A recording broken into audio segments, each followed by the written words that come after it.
Okay, namaste everybody. Welcome. We are back again, and today we'll be doing a lesson on Dhanistha Nakshatra. It's not going to be a lesson, it could be a blockbuster, another mega blockbuster movie in the making.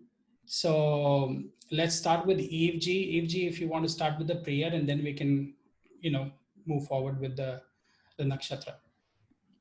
Okay.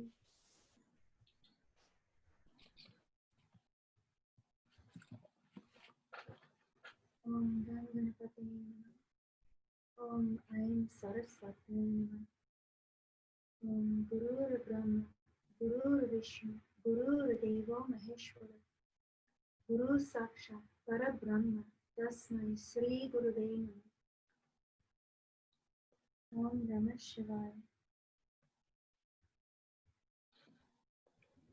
Okay, thank you, Eve G. And we'll get started with today's lesson on Dhanishta. We might also have a couple joining us later. That's what he has said. We don't know whether he's going to join, but if he can join, because he's in the midst of doing his movie on Ketu. So he said if he can, he will definitely squeeze in some time to join us. But let's start with Dhanishta. Let me get a few points that came to my mind as we were speaking just before we started recording the session.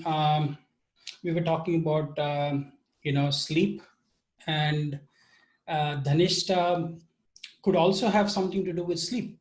Interestingly, we were talking of how much sleep each of us get. That has been always a problem for many of us. I definitely had sleep related issues, but this nakshatra can also have some clues to sleeping as well. Why I would say that is, first of all, you need to know that this nakshatra, Dhanishta, is associated with the Astavasus, the 8 elemental gods. Vasu means ray of light, okay, or something which is excellent or which tries to bring goodness. Now, when you understand the word Vasu, Vasu means what dwells inside. Vasu, Vasu. So what we have is, one is a container that encompasses, which is the container, and the other is the indweller. So that which resides within. Okay, so this is what the concept of Vasu is. Let me explain this to you. There are 8 Vasus. They are called as Astavasus. One is the container, the other is the indweller. So one is the owner and the other is the tenant. So for example, let's say one of the Vasus is Prithvi or Dhara. We say earth, which supports. So that is the container, Prithvi. And inside Prithvi, which is inside earth, we have Pavaka or Agni or Anala, which is the hot fire, which lives inside. So he is the indweller. So inside the core of the earth, we have Agni. Okay, so that makes a pair. So Prithvi, Dhara, and we have Pavaka, Agni or Anala. The next pair is Antariksh. Antariksh means all pervading space.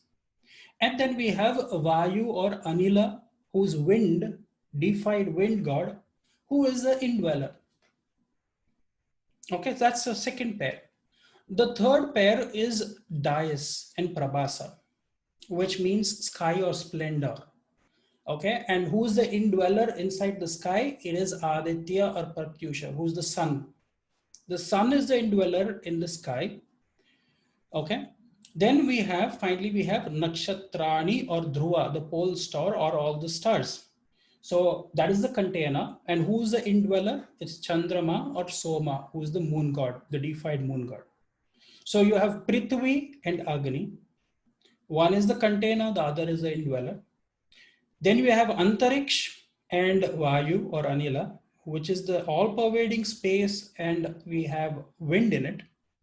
Then we have Dayas or Prabhasa, which is the sky, and Pratyusha, who is the Aditya, who is the sun. And then we have Nakshatrani or Dhruva, which is the stars or the pole star. And then we have the Chandramas.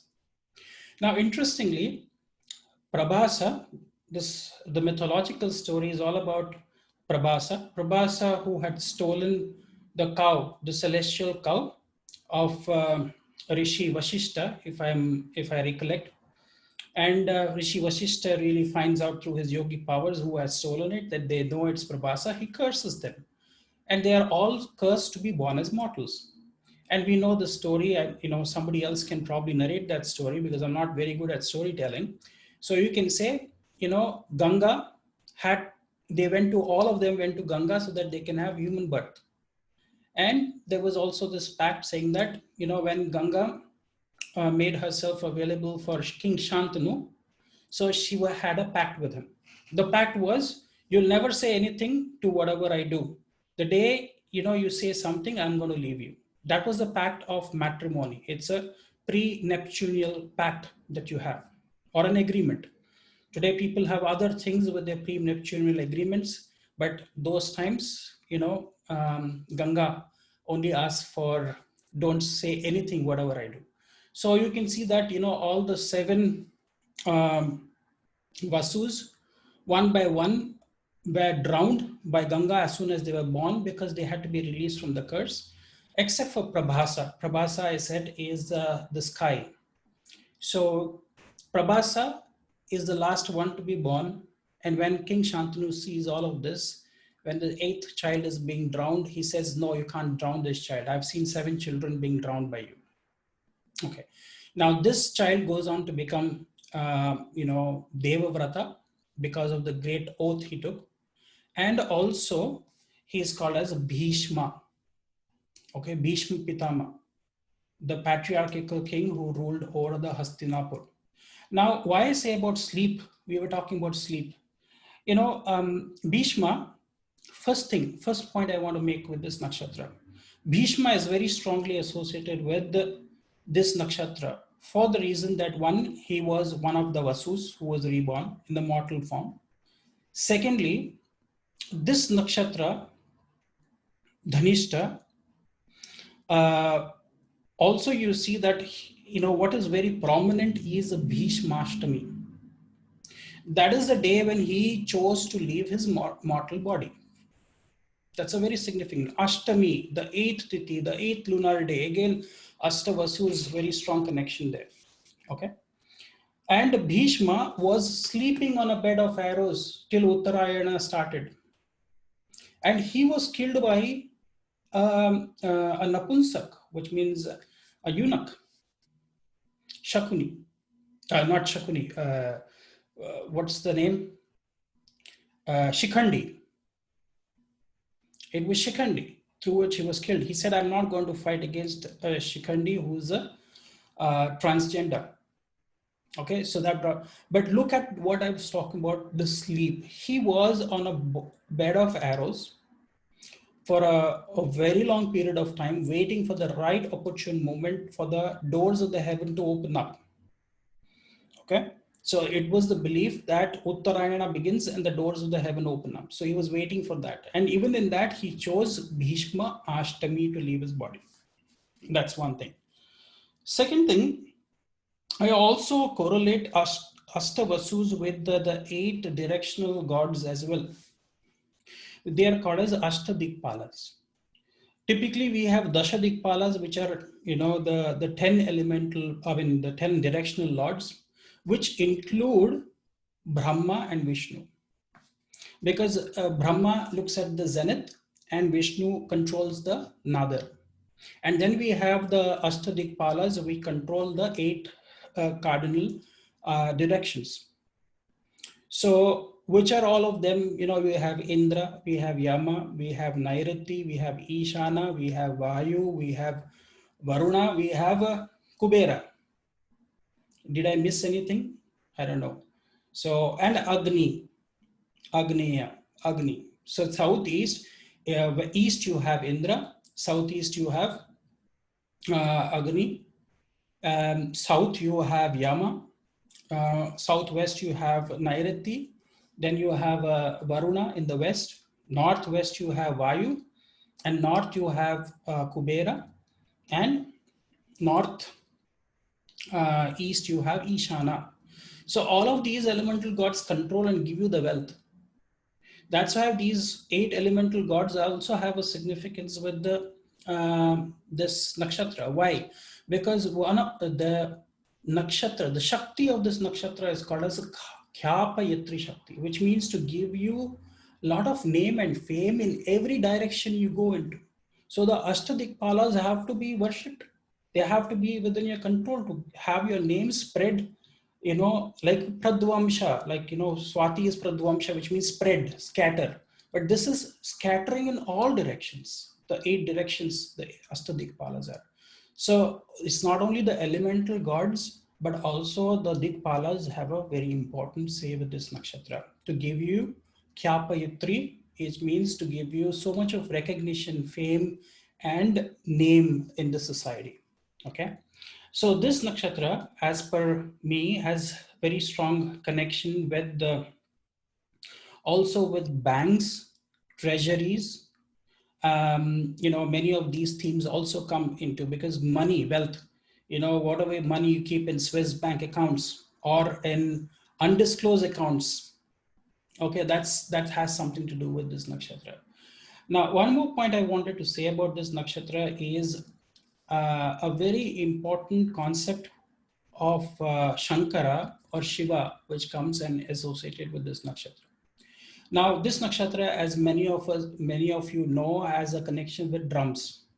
Now, this drum is not a normal drum; it is a hand drum of Shiva, which is called as a damru.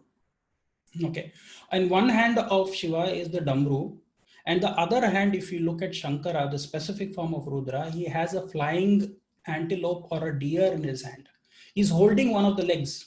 Look, when you talk about the deer, there was a lion who came across. So this lion is significant, saying, "Don't forget me," because the animal associated with this nakshatra is a lion. Okay. Now I don't remember whether it's a male lion or the female lion. Somebody can clarify that. What's his name, Evji? It's a female. Okay, it's a female. Female lion. Okay, it's a female lion. And is she female? Yes, she's female. Okay, there you are. So she's a feline, which is a cat from the family of the cats. So you can say that, she's reminding us again. Dr. Patty, just real quick, Mars is also cat. And who Yeah, exists in Dhanistha? true. Exactly. Yeah, Mars. true. Yeah. Mars. Very, very true. So also, when we think about this thing of all the nakshatras which are associated with Mars, we have, there you are. You talk about the Damru, and our Damru Baba has come. And yeah, that's the Damru. That's the hand drum you can see here. Okay. He's trying to. So that's the Damru. And from the Damru, they say all the grammar and the sounds through what he generated, all the grammar came out, or all the syllables came out. The Sanskrit syllables have Looks come. like the conical time. If you see in relativity, it looks like what this is the present moment. Yeah. This is past. This is the future, and the conical time shape. The space-time diagram, the Minkowski space-time diagram looks like all similar Absolutely. to the shape of Damru. Yeah. Always Very interesting. It's called a drum, a hand drum. And what is this nakshatra also correlated with? It's called Shravishta. Shravishta means which follows Shravana, Shrunu, Shrona, which means to hear. So last lesson that we did on Shravana Nakshatra, I mentioned that the three smallest bones in the human body is in the ears. And inside the middle ear, we have three smallest bones. They're called the hammer, the anvil, and the stapes. But what is following that is called as the eardrum. Why do we call it the eardrum? Which is very strange. So we see that there is a connection, something to do with Dhanistha and Shravishta. Shravishta means what can be heard and can be interpreted, what you hear. Okay, so it has a very strong connection with the eardrum, and it could have a connection also with your heartbeat, because that is, that we have, oh, there are two cats now. We have Puro Bhadrapada and well as okay.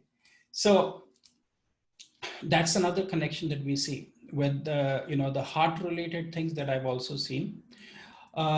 So there are so many other things that I also wanted to share, but these are largely, what I've come across. Okay, one more point I wanted to make. We talked about the Mars nakshatras. There are nakshatras in the Vimshotri Dasha system. They are all associated. Which are the three nakshatras in Vimshotri Dasha which are associated with Mars? Which is, we have, Mraga Shirsha. Mragha means deer. Then we have Chitra, which is the most shining, the lustrous, nakshatra, which gives you like a coral or a pearl or something. And then we have Dhanistha. Okay, so in Vimshotri Dasha, these are the three nakshatras associated with Mars. Now, what is very significant with these Mars nakshatras is they are called as Pushkar nakshatras. Pushkar, which means two petaled. So if you can consider each of the padas of the nakshatras as each a petal of that flower. Okay. So it is like the four limbs, the four padas. Why we call it padas? These are the legs. So these padas are like our two arms and two legs, and they drag us towards our final journey. These four padas. So if you call them, associate them with the petals. So you have three, in Vimshotri Dasha, we have three types of nakshatras, which are called as three Pushkar or three Pada nakshatras and Vipada nakshatras. So Sun and Jupiter are called as, three Pushkar three Pushkar nakshatras or three Pada nakshatras, because one Pada will fall in one Rashi, three Padas will fall in another Rashi with the Sun and Jupiter. Now, this is the only nakshatra where we see a connection that is being formed between earthy sign and an airy sign. So Mars nakshatras connect the Rashis, which is Earth Rashi, with the air Rashi. And that's why you see Shiva holding a flying deer, but he's controlling it. One is with the earth connection, 2 feet, and 2 feet are in the air. That's the same thing that you see. And that's why, you can see he controls this Martian, not the Martian, these nakshatras which are connected, which are V-petaled, okay, or the V-pushkar, the two-petaled nakshatras also has a very strong connection with Shiva. You see, every nakshatra you see, there is some connection with Shiva there, okay? So even with the, Mraga Shirsha, that is the Orion, you know, that is the hunter who actually slayed the head. Here also you see that you have Hari Hara. Hari, half of the nakshatra is Hari and other half is Hara. Now, one of the very important parts of Dhanistha Nakshatra, I will tell you, and then I will hand it over to Aditya because he goes in a very detailed manner. So do other people. I always come unprepared. I come with some few pointers and then I try to stitch something around it. Okay, now Dhanistha is one nakshatra, which I say it falls in the 10th house. Starts in the 10th house and goes to the 11th house of the natural zodiac. Now, this is the first nakshatra which falls in the Akash Tattva, which is the ether element. That's why this nakshatra which follows Dhanistha, especially the third pada, okay, and the fourth pada onwards, it is called as a Panchaka nakshatras, which means 4.5 nakshatras are called as Panchak. What are the 4.5 nakshatras? The 4.5 nakshatras are the full of Revati, full of Uttara Bhadrapada, full of Purva Bhadrapada, full of Satabhishak, and half of Dhanistha. Half because as soon as you go into the Aquarius sign, so which is, the third pada and the fourth pada of Dhanistha, they fall in Aquarius. From then onwards, they are called as Panchak. Especially when anybody who dies or there is death when moon is transiting these nakshatras, then special remedies are recommended for such souls, because if they die, especially in Tripada, that means they say, especially what is Tripada there? It is Purva Bhadrapada. Dvipada would be Dhanishta.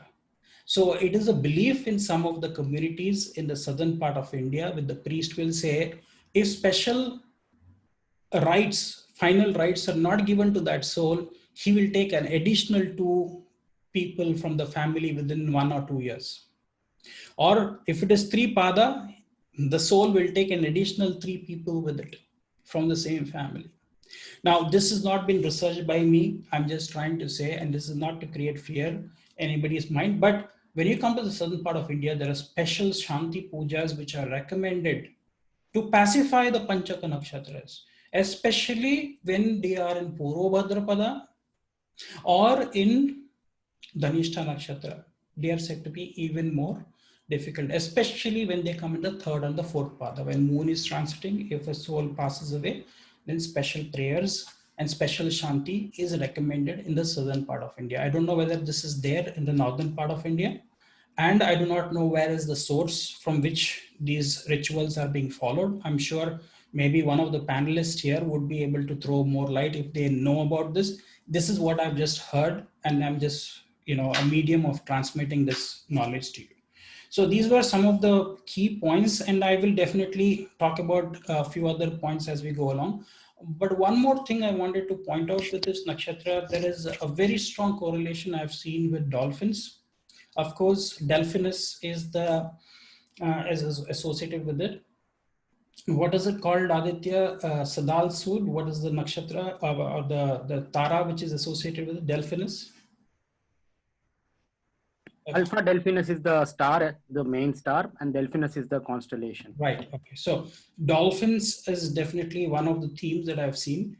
Another theme that I also have seen with this nakshatra is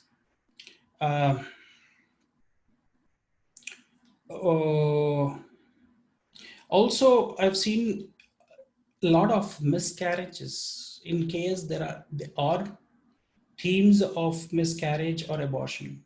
And this has been one of my research areas in most of my consultations in my practice. Sometimes when I see a difficult planet coming there, then I definitely ask those individuals whether their mother had, any miscarriages. And I've seen, because of the connection that we see with the mythology directly, where Ganga, goes and drowns all her, offsprings. So that is a very strong correlation that I've seen, and that has come out very true in many of the cases. I don't know what is the viewpoints of the other panelists here, but definitely we can start with Aditya. So Aditya, I think you can go ahead. And from time to time, I'll keep adding. One more very important thing that I wanted before I forget, I have seen benefit of people who keep Mount Meru in their houses who have Dhanistha Nakshatra for both spiritual energy and for materialistic energy.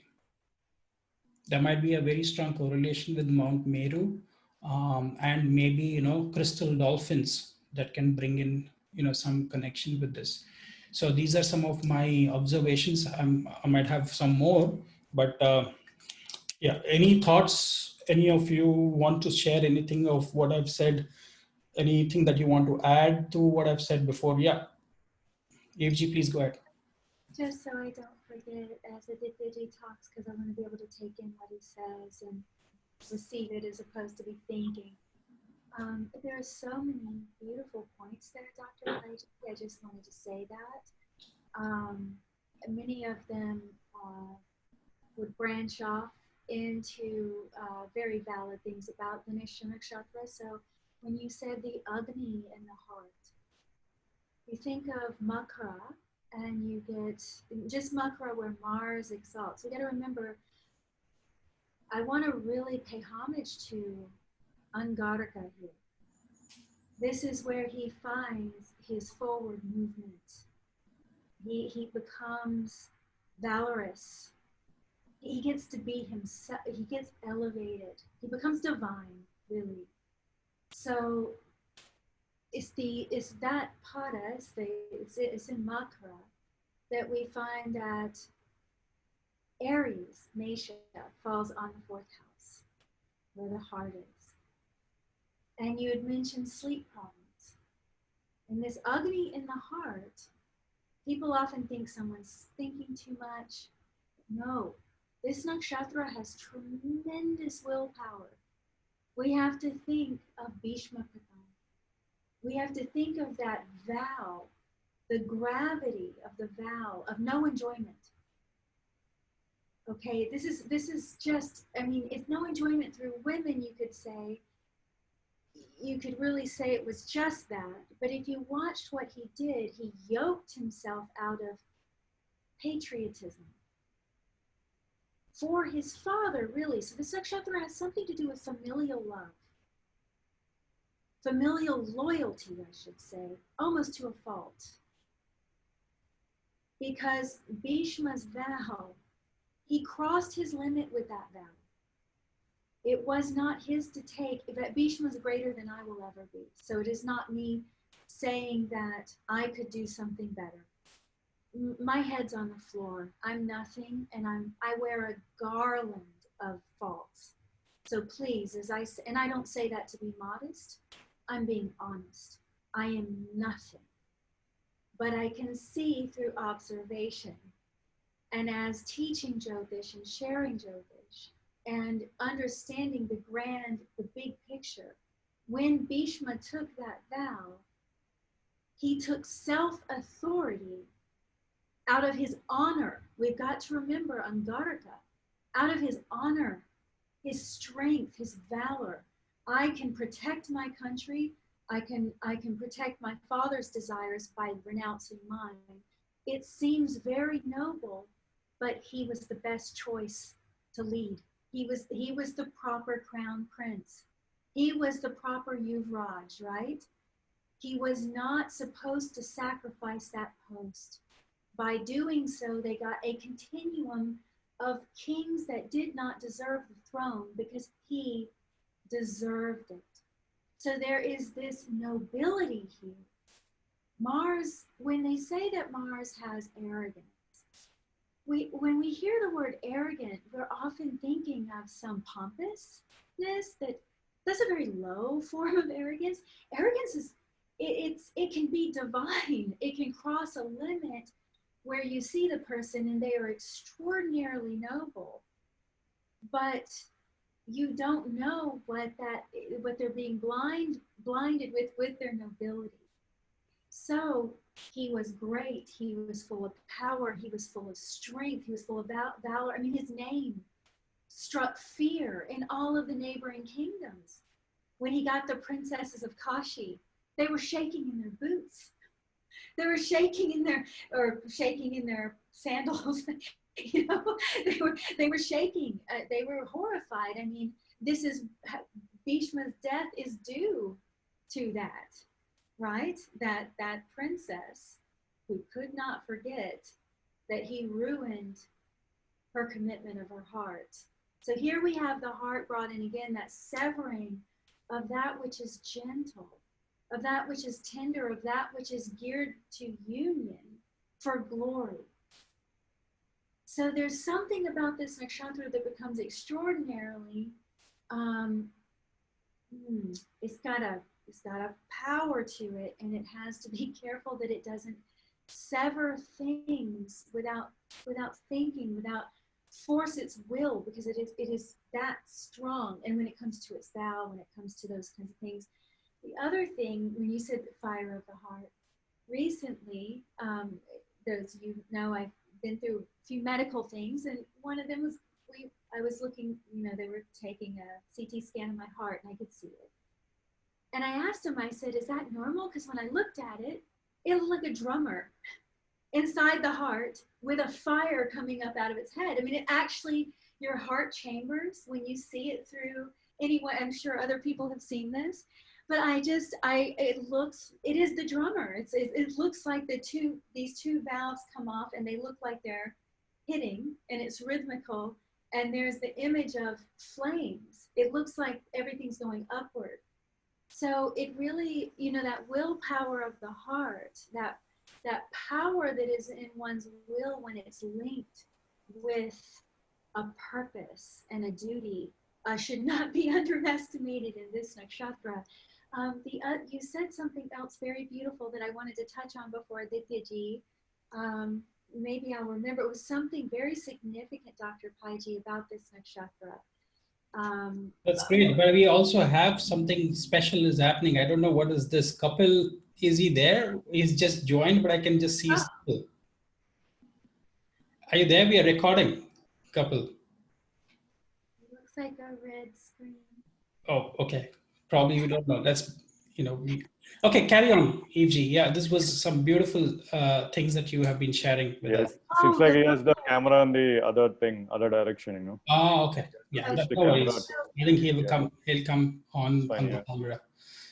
Okay. So the mother, I don't want to forget that point. I just remembered something significant with the mother. Something very significant with the mother, either a very, very powerful bond with the mother or a harmed bond. You've got to remember that this nakshatra, any nakshatra can grow any kind of tree depending on the graha sitting in it. And if it's just lagna, let's say, we have to look at what's affecting lagna and all that. But something very significant, maybe otherworldly, special about the mother. And the other thing I want to say is this nakshatra, and for those of you who have experiences with these kinds of things, and those of you who believe it or don't believe it, it doesn't matter. I'm just saying it because it is a part of Vedic culture, previous lives, right? This nakshatra, more than any nakshatra, I would say, was one of the key ones. When I see it very prominent, I suspect that the person may be a spirit, or the person may be brought into a human birth against their will. So you will see many special children that were born through boons from temples and from having a special mother. Their mother did some kind of ritual and they got that child. And that child may not have wanted to be born. So there is that element of angst. Once again, Makara and Kumbha are shunny. So they're not. Ganga and Bhishma you're trying to put, you know? That's exactly it. Exactly. That's exactly it, Aditya ji. So you will see people that you'll hear these stories. Now look at their chart. There's something either Atmakarka or, something very prominent, just sitting there peacefully, well, not so peacefully in Dhanistha, being that mark. The Lagna, Atmakarka, these kind of things where it's really prominent. There's a few nakshatras that have that, and it does go back to their story. So Bhishma is, of course, the one that got trapped in the human body. The last point, now I remember, Vishnu Sahasranamam. When you said name and fame, glory, wealth, banks, all those things, the merit in life comes through our devotion, really through some kind of purity, through some kind of purification. Someone born with a blindfold, they may just become rich and not know it and think they just deserve it. But their timer runs out and then they wonder why they're suffering. So it's always this play, right? Abundance, increase and decrease. That's why moon is so important for a human being, is that nothing is status quo for a human being. Everything is increase and decrease. You're never going to be flat. So all this fluctuation in karma pala, you first see through moon and the condition of moon. I mean, this is why Vimshottari Dasha as well. Vimshottari Dasha really is very important, and moon is really very important. So, but the Vishnu Sahasranama, when you said Bhishma's laying there, right? Yudhishthira comes to him. So we have that story in Makara too, which I've often spoken about, which it goes through Uttarashada, and it's the whole Mahabharata, or at least the divinity of it. Vishnu hearing the prayer in Shravana, or the listener to the recital of the mantras. And you have Dhanistha here, which is saying the names of Vishnu, which give glory. Anytime we hear our name said, when we hear our name said and it's spoken about in some good way, this is that desire of Shravana, right? But the actual fame comes through Dhanistha, the point of, you mentioned the directions. It's not hard to figure out. This nakshatra is definitely success. It is definitely fame, and it is definitely most of the things that human beings are looking for. But it doesn't mean that it's always the path of dharma. And that's the part I wanted to emphasize, because it is a very glorious nakshatra. But in a way, Bhishma, look what he had to serve. Look who he had to serve. He was not happy about having to serve, serve in the way that he did. He was yoked into the world, is what I'm trying to say. He's very much yoked in. He was not allowed to go be on the side with Krishna, where he wanted to be with the Pandavas. He had to swallow that due to the vow and serve, in a way, the very saturated energy of the world that Duryodhana was perpetuating. It's not good or bad, it just is. That's exactly what it is. But when you say all the direction, the gods of the direction, what you're looking at, think of where Mars gets his Dikbala. And think about who gives you direction in life. It's two grahas mainly. You got Mercury, he's really your decision maker in the end. He's the one that's going to deal with all the details and all that. But Mars gives that kind of like that kind of like valor or courage, or almost in some cases arrogance, that I'm going to do this no matter if it's good or bad, because I'm just supposed to do it. So there is this directional strength behind Mars always. He's always going to push us in the direction of wherever he's sitting. In some way, it might be a more quiet way for some people, and it might be very loud for others. But when you speak about the directional deities and all of them controlling a portion of wealth, it's very simple to connect all these dots, because you also have any direction you move has a consequence. And then you have Mars ruling debt. There's so many pujas for Mars and debt. What else are there so many pujas for Mars? So also what I've seen is a lot of pujas for Mars, even to get rid of debt, that you have. Those debt and roga. Roga, diseases. What boon did Bhishma have? Wishful death? Yes, wishful death. That boon is very interesting, because Mars is the karaka of untimely death. Akala mrityu. He's the lord of Akala mrityu.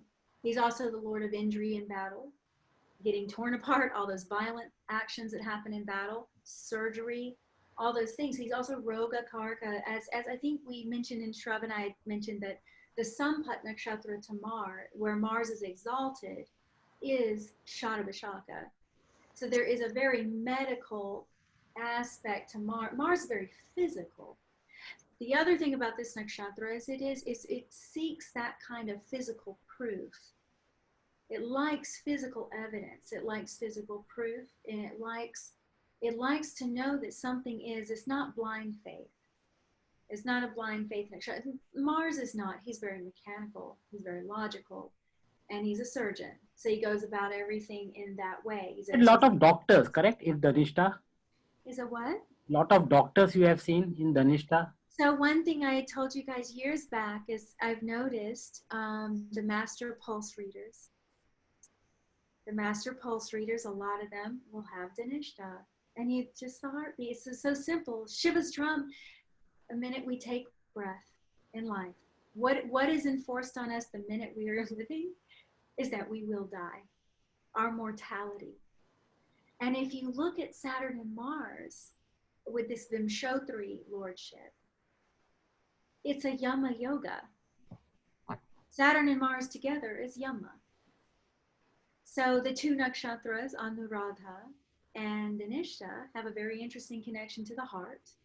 And the timer, this is how long you've got. That's it. Flame is out. So there's this kind of urgency in a way behind both of those nakshatras to make things very concrete, to secure things, to apply one's will to things, because I think they're very in touch with the futility of everything, the emptiness of everything, and that everything will end. So there is an essence of that in Dhanistha. You look at some, I don't want to talk about any famous people that are living. I will mention that President Obama has a Dhanistha Lagna.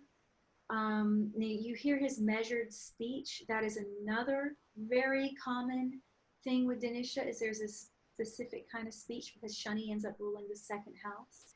And Shani is the one, it could be Pisces if it's more emotional, but anyway, Dhanistha itself by itself will have a certain speech. So the people who have passed away with Dhanistha, you have like Marilyn Monroe. And if you notice, her speech was very specific. It's very feminine, but it was very specific. If you hear Obama talk, he's very specific. It's not out of control speech. I would say there's people that have that quality. It's very sculptured in a way. So there's something about Dhanistha that has this dignity about it, or at least tries to have that dignity about it. And it's the posture of Mars that you're really seeing. Mars really values honor. He's really valorous. We really need him. He's the kind of Agni that allows us to have the confidence to move in a direction that has a risk. Risk. There's a very important point there, because without that, we don't take risks. And sometimes it can be out of control. I mean, it is a very, in a way, tamasic nakshatra. So there's an element of that that comes on with Shani and Mars anyway. But and one more thing, Deepji, so beautiful points. I just wanted to add something with Dhanistha. When you've been talking about Bhishma, I want to point out that Bhishma has been, there's been a lot of curses that Bhishma has come because of his vow that he has taken. An oath he took to be celibate. And ever since he has taken that oath, he went on to many battlefields. He won many battles, and in exchange, he was also gifted the king gifted their daughters away. For example, you talked about Kashi. The kingdom of Kashi gave Ambika and Ambalika. Okay, they became the princes or the queens of Vichitravirya. Unfortunately, out of fear, Dr. Paiji, I just want to say that just quickly. Yeah. It's mentioned that they were afraid. I just want to say that they did it in a way because they were motivated by fear. Fear, exactly. Yeah. It was fear. Now, who creates fear? Mars creates this fear. Okay, now let me also point out that Mars not only creates fear, he wins battles, but he also wants to become celibate, because not many people know Mars also represents celibacy to a great extent. That's the higher, a harmonic of a Mars. Now, because of which there was a period when, after Vichitravirya passed away, unfortunately, the mother, the royal mother, who is Satyavati, who was the mother of, who was also the foster mother of Bhishma, because he got Satyavati to be married to his own father, King Shantanu. She said, can you actually procreate for the kingdom to take it forward? But he was adamant that, saying, I stand by my oath, because of which Satyavati had to call Rishi Vedavyas to come and to perform Niyoga. Niyoga means impregnating the princess. Niyoga doesn't mean, it's not a sexual act like many people think. There are certain rules that can be only 3 people you can, copulate with. And there is usually a curtain in between the princess, and there has to be no lust involved in that sort of impregnation. It's called Niyoga. So he refused for Niyoga. So Vedavyas Rishi had to be compelled, even though he came back from his prayers, Satyavati, because she's the mother of Vedavyas, because of the union of Parashar Rishi and Satyavati, Vedavyas was born. So she compelled Vedavyas to go through Niyoga to have children. And if you see, for two generations, even after Pandu and Dhritarashtra were born, their children cannot be done without with the proper means. They also had to resort to Niyoga. Kunti went to Niyoga, and through which she had all the children. Niyoga with Surya gave her Karna. Niyoga with Dharma Devata gave her Yudhishthir. Niyoga with Indra gave her Arjuna. Niyoga with Vayu gave her Bhima. Niyoga with the Ashwini Kumaras gave her Nakula and Sahadeva. There was no natural birth after, because of which I have seen many times with Dhanistha Nakshatra.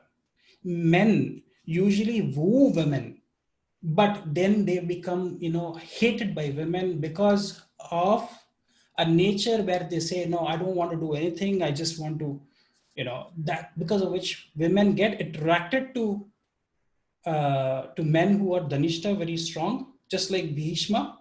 The same thing he did with Gandhar. Gandhari was also won and brought because of the fear, but he said, you have to now marry my blind Dhritarashtra. So The that Shakuni. the sharp is Shakuni is now in the picture because of that. exactly. Who, in his horrible story.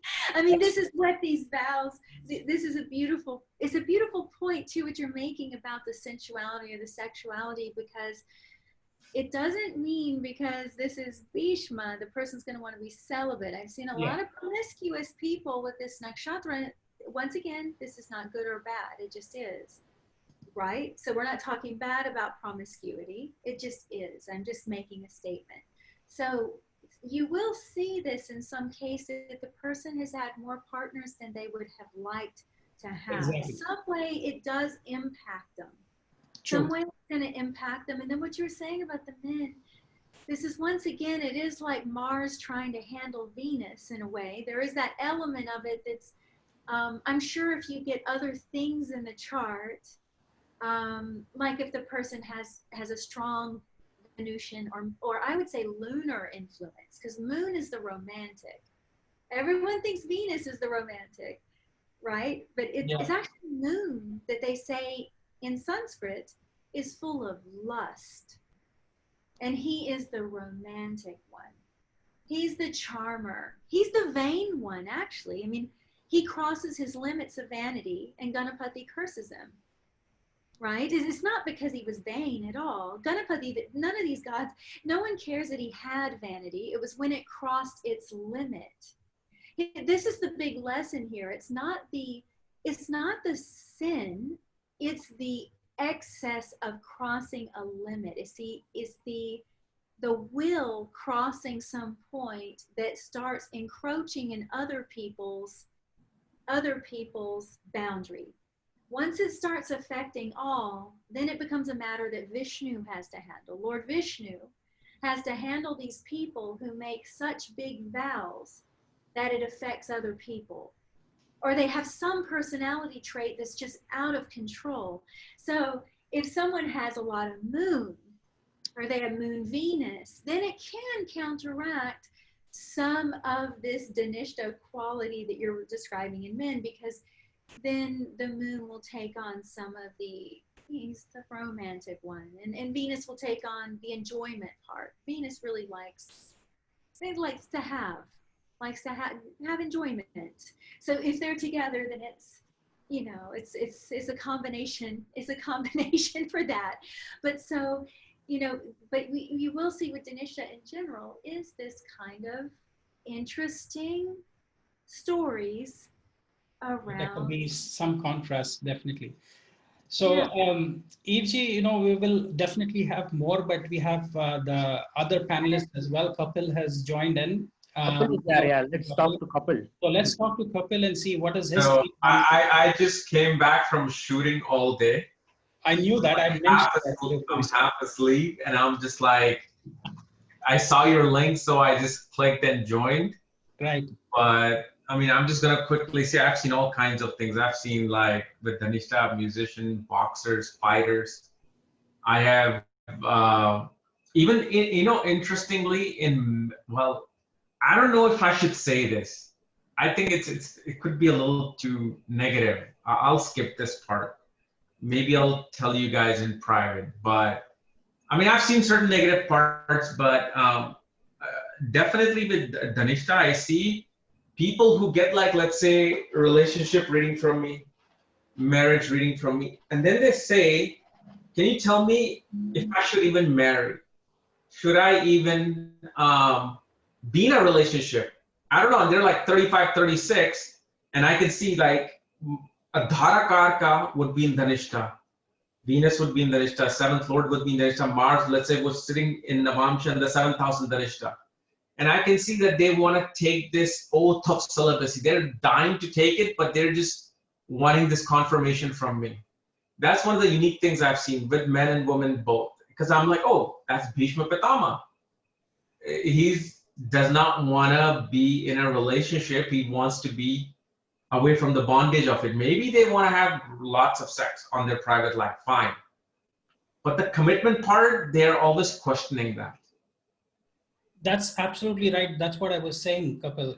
I think they would, not that they want celibacy, they could be very active sexually as well. But that's what Eve G was trying to put it, very diplomatically, saying that not about promiscuity, it's not about that, but commitment levels. They don't. They have this. I think that's. They're scared of this thing. Yes, Yeah, LG. But what it might be too, guys, is you want to think of Mars and what he thinks is important. What does Mars think is important? Do you think he values the 7th house much? Does he value the things of Venus very much? He will empower Venus. Like if you get a Mars-Venus conjunction, that is a very passionate conjunction because both of those grahas are very passionate in their own way. So that kind of changes the nature of both Mars and Venus. But just Mars by himself, he likes glory. He wants a glorious death. He wants to die for a reason, for a purpose. And a lot of times that purpose is not another person through romance. Unless it's like absolutely Laila Majnun, but you're going to get that more in Anuradha. So that's more Anuradha, is the tragic love. But when you get Dhanistha, you can also get tragic love, believe it or not. You can get that. But what will happen is there's something in the person that thinks there's some purpose in the empire that they're building. Even if they work at a grocery store, it's not that, it's just something, they're going to give some power to the work they have to do. It's their work. Remember every Rashi, guys. This is so important. It's so critical. Because where Mars exalts, we get a Makara Lagna. What are the houses of Venus? Because that's what the person's going to love. Where in any Lagna, wherever Venus falls, the person's going to love that. You get Venus's Mula Trikona in the 10th. And that for Makara is what they want. That is what they love. Now the moon rules a 7th. Which becomes difficult because moon is so romantic and so lusty. Moon is lusty. He's a sattva graha, so it doesn't mean always, but moon is lusty. It's just said all over the text. It's not me making that up. So the natural lord of the 7th being the moon is quite interesting because you get this very purposeful person that is in the end in love with achievement of some sort, even if it's spiritual achievement. So these people, Kapilji, coming to you with their relationship things, and saying that I just want a purpose to be, that celibacy is their ambition. Is truly, it's like Bhishma, he was married to that vow more than he was truly married to protecting the kingdom. if you analyze what the effect was of him taking that vow, it was not protecting the kingdom, it destroyed the kingdom. There's a saying in psychology to not listen to anyone's words, but look at the outcome of their actions. And that is what they were trying to do in the first place, even if they didn't know it. So don't listen. This is a major Mars thing too. No words, just action. Now, if you look at the outcome of a person's actions, the outcome of their decisions, and you look at Bhishma, he is the one, he fought to protect it, but the whole thing came unraveled. So it's a commitment to this vow, this bigger picture, and they are in love with it. They're in love with the 10th house somehow. And you just have to figure out how. How is that working? Because let's say it's in a woman, or a woman is, let's say she's just at home with her children, and you don't think she has a lot of ambition. Talk to her, because it might not be career. It might not be career. It might, but that purposefulness of Makara, because of Mars ruling the 4th. So Makara has Mars sitting in the heart, right? Purposeful. And it can be dangerous too. And Venus sitting in the actions, in the career. So they're in love with something to do with that. And Dhanistha, I feel, takes it to the height, because that is where Mars exalts. So, but what about from Aquarius Lagna? Yeah, and that's different, because that's not where Mars exalts. So from an Aquarius Lagna, you're actually moving into something brilliant that Dr. Paiji shared earlier about the different, Dhanistha becomes very different in Aquarius. And anyone that's doing enough horoscopes will see that. And you see enough Kunlis, you'll see that the Aquarius portion of Dhanistha becomes very different than the Makara portion. And you definitely see the stamp of Mars strongly on the Makara portion. And it's interesting, because those Navamshas, that's Leo, and that's Simha and Kanya, those two padas, right? And the Leo is deathly. It's an Ashamamsha pada. So it's really the Makara portion is actually kind of dangerous, that Dhanistha. And I'm not trying to scare people, but I'm saying that it's people that get heart attacks at work. You know, this nakshatra, you can definitely die from a broken heart. You can have you can push yourself too much and get a heart attack. All those things are very possible through this nakshatra, because so much of the consciousness is seated in this timer that we have. Dhanistha is a timer. It's the time. It's counting your mortality. And what I was sharing earlier with these gentlemen is, you know, it's in the Vimshottari. It's a Yama Yoga, Mars and Saturn. It's the influence of Yama. Even if you don't take the Vimshottari Lord, even if you just say Saturn Rashi, Mars exalted in it, you know, that combo is it's a Yama Yoga. So there's some awareness of mortality here too. And that's why you're also seeing these people come to you saying, I want to be celibate, or I want some bigger purpose. I want my life to mean something. I don't want to die. I know this timer is going. They might not be consciously thinking this, but their action, once again, their words and their actions are another thing. And if you see what a Dhanistha person is doing, they're engineering towards a glorious death. And so what does an Aquarius side of Dhanistha really represents compared to the Makara? Well, Aquarius, we're getting into the territory of, we're getting into a more fixed territory of security. All the fixed Rashis in some way. If you look at the lordships, they drastically change, right? Venus becomes more internalized with Aquarius than it is with Makara. It becomes more internalized. And you have now Mars, you have them changing places. The lordship is now changing places. But not only that, you have Mars and Ketu ruling the 10th house. So Aquarius becomes a little more scientific, to be honest. I like what Dr. Paiji said in the beginning about banks and all of that with Dhanistha. Very commonly, it is the Capricorn side, because you have Venus on the 10th house. When you change it and it becomes Mars and Ketu ruling the 10th, you get a very different person. You would think more ambitious, but not, because once again, Venus gives the love. So you get more introverted people, to be honest with that. They will be actors, they'll be famous, they'll still get the benefits of Dhanistha. You'll see a lot of them. Marilyn Monroe is a perfect example of the Aquarius side, because she was out there, she was shining, she had all of the benevolent merit of Dhanistha. Everything that they say, her name is now immortalized. But she was a classic introvert. The Capricorn side is too, but the Aquarius side is tormented by it.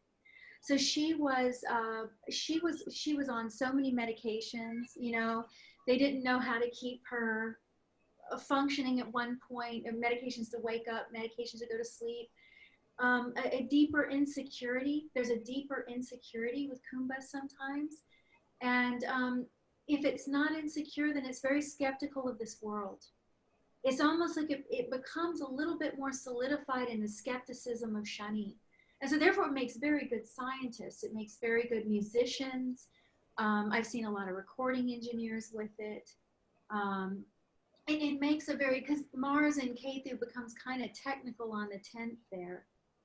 I know personally about 4 scientists offhand that have the Aquarius Lugna. The Aquarius Lugna side. So it's hard, because you know my belief, Kapilji, about, it's not even a belief, but the evidence points towards needing to read the horoscope like a portrait. And so isolating like just Aquarius or Capricorn, it's hard because you don't know the rest of the chart. The person could be exhibiting some of the signs of Capricorn because they have a lot of Prithvi Rashis. Like they might have a lot of Virgo with it. And then that Virgo is going to be earthy, and it's going to encourage more earth out of that Kumbha Rashi. But it doesn't mean that they're not going to have qualities of that Kumbha. Kumbha is really, in some ways, it's a great void. And it's not to scare people or say anything negative about it, but it's the investigation into the void. It's the journey into the void. You got Shadavishaka in the heart of it. Space. I mean, you have that ring or the circle of the universe, the circle of emptiness, which all matter is filled with emptiness. This is an empty world, and that reality hits you in Kumbha much harder than it hits you in Makara. It's starting to hit the person in Makara. You will hear Makara people say things like this. But when it gets into Kumbha, it's almost a silent acknowledgement that this whole world is empty, because you're moving towards Nina, you're moving towards Pisces, which is the liberation, which is the infinite ocean of liberation. And you're facing that abyss. So there's that deep inclination towards solitude and things like that, or just needing alone time, you know. You'll hear a lot of Kumbha Rashi people, they just need their alone time. And once it gets into Shadavishaka, then the person might be medicating themselves, right? Because they don't like this reality. Shani has a conflict of interest with, you know, inviting Shani to dinner is like inviting reality to dinner. And so no one wants that. No one wants Shani to sit at their dinner table.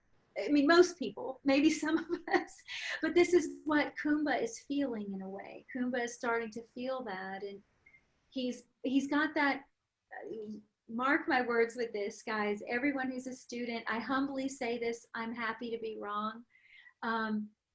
If anyone wants to start looking at the Lugnas and then looking at the 10th house, just look at the Lugna, look at the 10th and the 4th house. I mean, 7th is very important too, but just look at the Kendras and you know everything about that Lugna. So when you get Scorpio on the 10th, that is going to be your activity in the world somehow, and it's going to be your response to the world. And, you know, you've got Venus pulling you towards the intimacy of internalizing, because the 4th house is concealed, is completely hidden. It doesn't want to be, the 4th house does not want to be seen. That's when we just want to be in our home and be ourselves. We don't want to see the public. We don't want to, that's our most intimate time. No one needs to follow us into the fourth house. That's our deep sleep as well. So I think when you get Venus there, there's a passion towards the mystery. There's a passion towards the mystery, and there's a passion towards sometimes just being left alone. And when you get this 10th house ruled by Scorpio, which is also a very interesting Rashi, you have to think. Yeah, but you know what couple also, what I want to say to Eve G is, look how I would look at Dhanistha on Capricorn as well as Dhanistha on Aquarius side. Now just look at Dhanistha on Capricorn side. Okay, it's more connected to Hari. Hari means Vishnu's energy is more prominent with the first two padas. The second two padas, the third pada and the fourth pada, are more stronger with Shiva's element.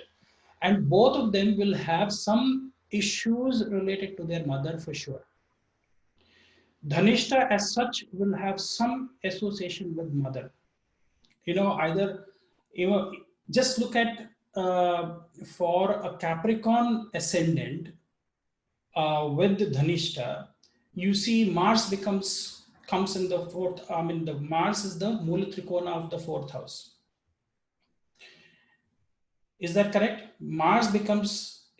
Well, yes, but Dr. Paiji, Mars is also in Gemini, a Karaka of the mother. Yeah. So very often what you will see is the Makara side will have a very powerful, intimate relationship with the mother. Protective bond with the mother. They'll protect the Sure. mother. Yeah. And because of also what you see is the 11th house. Mars also rules the 11th house. Mars and Ketu. So that comes in the Mul Trikona becomes that. But 5th house, Mul Trikona of Moon. 7th Lord's Mul Trikona in the 5th house. So something related to the children will also be, important, or marriage will be something to do with. Marital issues might be there. Why? Because of, Moon exaltation and Mula Trikona in the 5th house. What is 5th house? Romanticism, love affairs. So, and what we said, Moon is sensual, wants to have multiple partners. But when we come to the Aquarius side, you see Moon's is the 6th house lord. And it comes to the 4th house, where it becomes a small trikona as well as its exaltation point. So what does it signify? The 6th house, Lord in the 4th house. So some strifes can be there when it comes with the mother. Oh, and also romance, as you're saying, because it's a very different Aquarius Lagna, right? Because you have Simha Rashi falling on the 7th. Exactly. And you see the 5th house Lord becomes, the Mul Trikona becomes in the 8th house. For Aquarius side of things, the 5th house is Mercury, Gemini, and that goes to the 8th house for Aquarius Lagna. And it's ruled by Rahu. Just hear me out, guys. So it's unique with Aquarius Lagna because you got Rahu ruling the 1st. Exactly. And also the 8th. Yeah. He rules Virgo. True. I'm very serious about that. There's a lot of evidence to support that. I don't want to go into now, but so Aquarius Lagna is putting the 1st and 8th Lord as one, just like in an Aries Lagna. Yeah. So it is fascinating that way because there is that similar rulership, but this time it becomes Rahu. Okay, here is one more point that I can give you all. Think about it. This is a tip that I've given. It is part of the Pai Paddhati. Dhanistha Nakshatra, 1st and the 2nd pada. In the Rashi pada, they are number 8 and number 9. Remember that. So 8, anybody who has Dhanistha Nakshatra 1st pada as their ascendant, they will have some transformation going on all throughout their life because it is the 8th Rashi pada. Also, it is Ashtamamsha Pada. Ashtamamsha means any planet which falls in the first Pada of Dhanishta will go to the 8th house in the Navamsha. It will go to Leo. Okay. Then the second Pada of Dhanishta is associated with 9. So it's Dharma. So that's where exaltation of Mars is happening. That's where they will protect their dharma or their faith like a warrior, a spiritual warrior. Dhanistha Nakshatra second Pada. This is something that, so when you go to the third Pada, it becomes Rashi Pada 1 and fourth Pada becomes Rashi Pada 2. So remember that the house lordship becomes very important. This is a key tip I'm giving. I think Kapil would have got it, and I know everybody else understands. No, there's another key thing that I've actually now noticed. Yeah. With Dhanishta, and this is something Togi and I have discussed over and over again. So one thing you will see with Dhanishta is also ability to play like psychological warfare. Why? What is opposite to Dhanishta in the Capricorn side? Ashlesha. Ashlesha. So naturally they have this mystical side to them, but also they have this ability that they can make someone do something without them even wanting to do, because the way they will kind of like control through their words and control through their conversation. So that's something you will see, because opposite nakshatra, me and Togi were always like, oh my God, opposite nakshatra is working. Opposite nakshatra. Togi's like, we should just give a reading of opposite nakshatras. That's it. So with that, we have seen that play out. And this is why Dhanishta is also connected to medicine, because opposite is Ashlesha, chemicals, taking up poisons, herbs. You know, I actually see a lot of Dhanishta people who are into yon living, essential oils. Essential oils, because, and then I'm like, why essential oils? Why? And boom, right when you all look at the opposite, okay, it's Ashlesha. Opposite is working even much stronger sometimes with people, actually all the time, than just looking at the nakshatra itself. Kapilji, there's a principle in Jaimini that's interesting what you're saying, because it's both the Lagna and the 7th house are sat, which means they're true. Mm-hmm. So you just think about that. That's why the Aruda can never fall there, because it's true. It can't. The Aruda can never fall in truth. So that gives a lot of credit to opposite. It gives a lot of credit to the. We were talking about sleepless, correct? Yeah. Ashlesha and all you were talking. Exactly. Sleepless, the fire in the heart with Dhanishta, right? And then Ashlesha is Lakshmana. That's what I had that point written. I was going to say, but now the point of opposite came, Kapil. Well, Jaimini also says, guys, that whether the planet is a Nicha or Ucha, there's a sutra. You just have to read it. Whether it's Nicha or Ucha, it becomes very powerful. True. So any graha that now it becomes powerful in a different way, and I think therefore the labels of Nicha and Ucha, but any graha that's Nicha or Ucha becomes very powerful. So there's a relationship between Mars in both.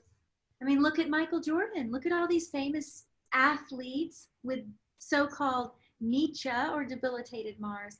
Why would Mars be weak? Michael Jordan's the epitome. Yeah. And he's good. And so many Olympic athletes have this. It's usually in the Ashlesha, or it's usually debilitated. It's usually not Capricorn. You don't see many athletes with Mars and Capricorn. So it gives a lot of power to this where we're married, right? So the 1st and the 7th almost become one, to the point where there's some techniques that you can't even use without considering whether there's a stronger graha in the 7th or the 1st. So if you have a stronger graha in the 7th, you need to consider possibly that the 7th house is where you should read the chart from. It's very tricky. You don't, because that's why EFG and all of you in Sanskrit, there is a word called as Sama Saptak. Sama means equal or the same.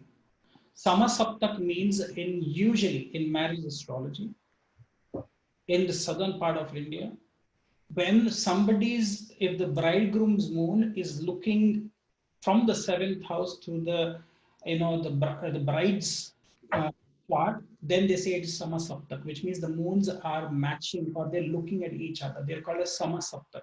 That's a very powerful combination to have each other's moon looking at each other. I mean, the bride and the bridegroom. So this word Sama means equal, Saptak means aspects equally.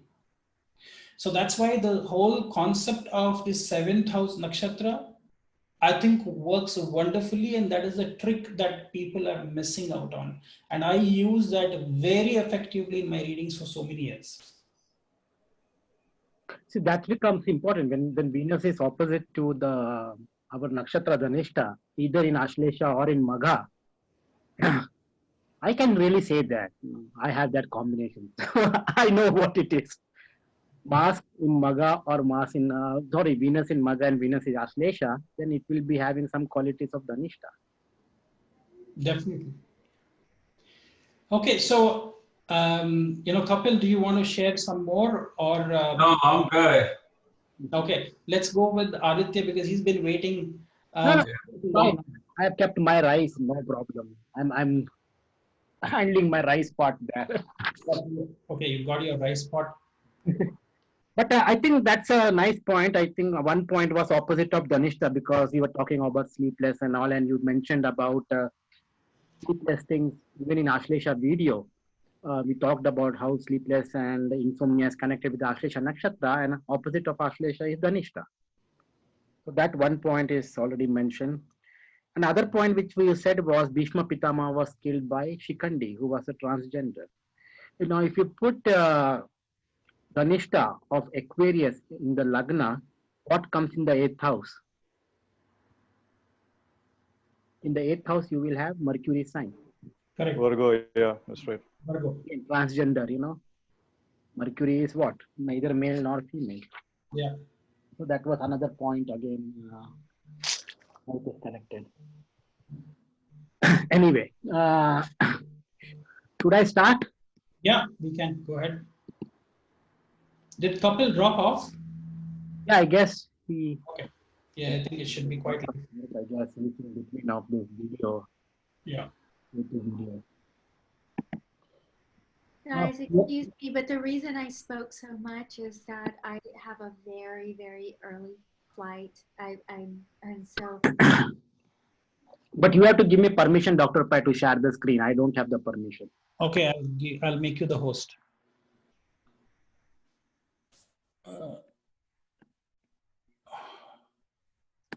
Okay, I made you the host now. Okay.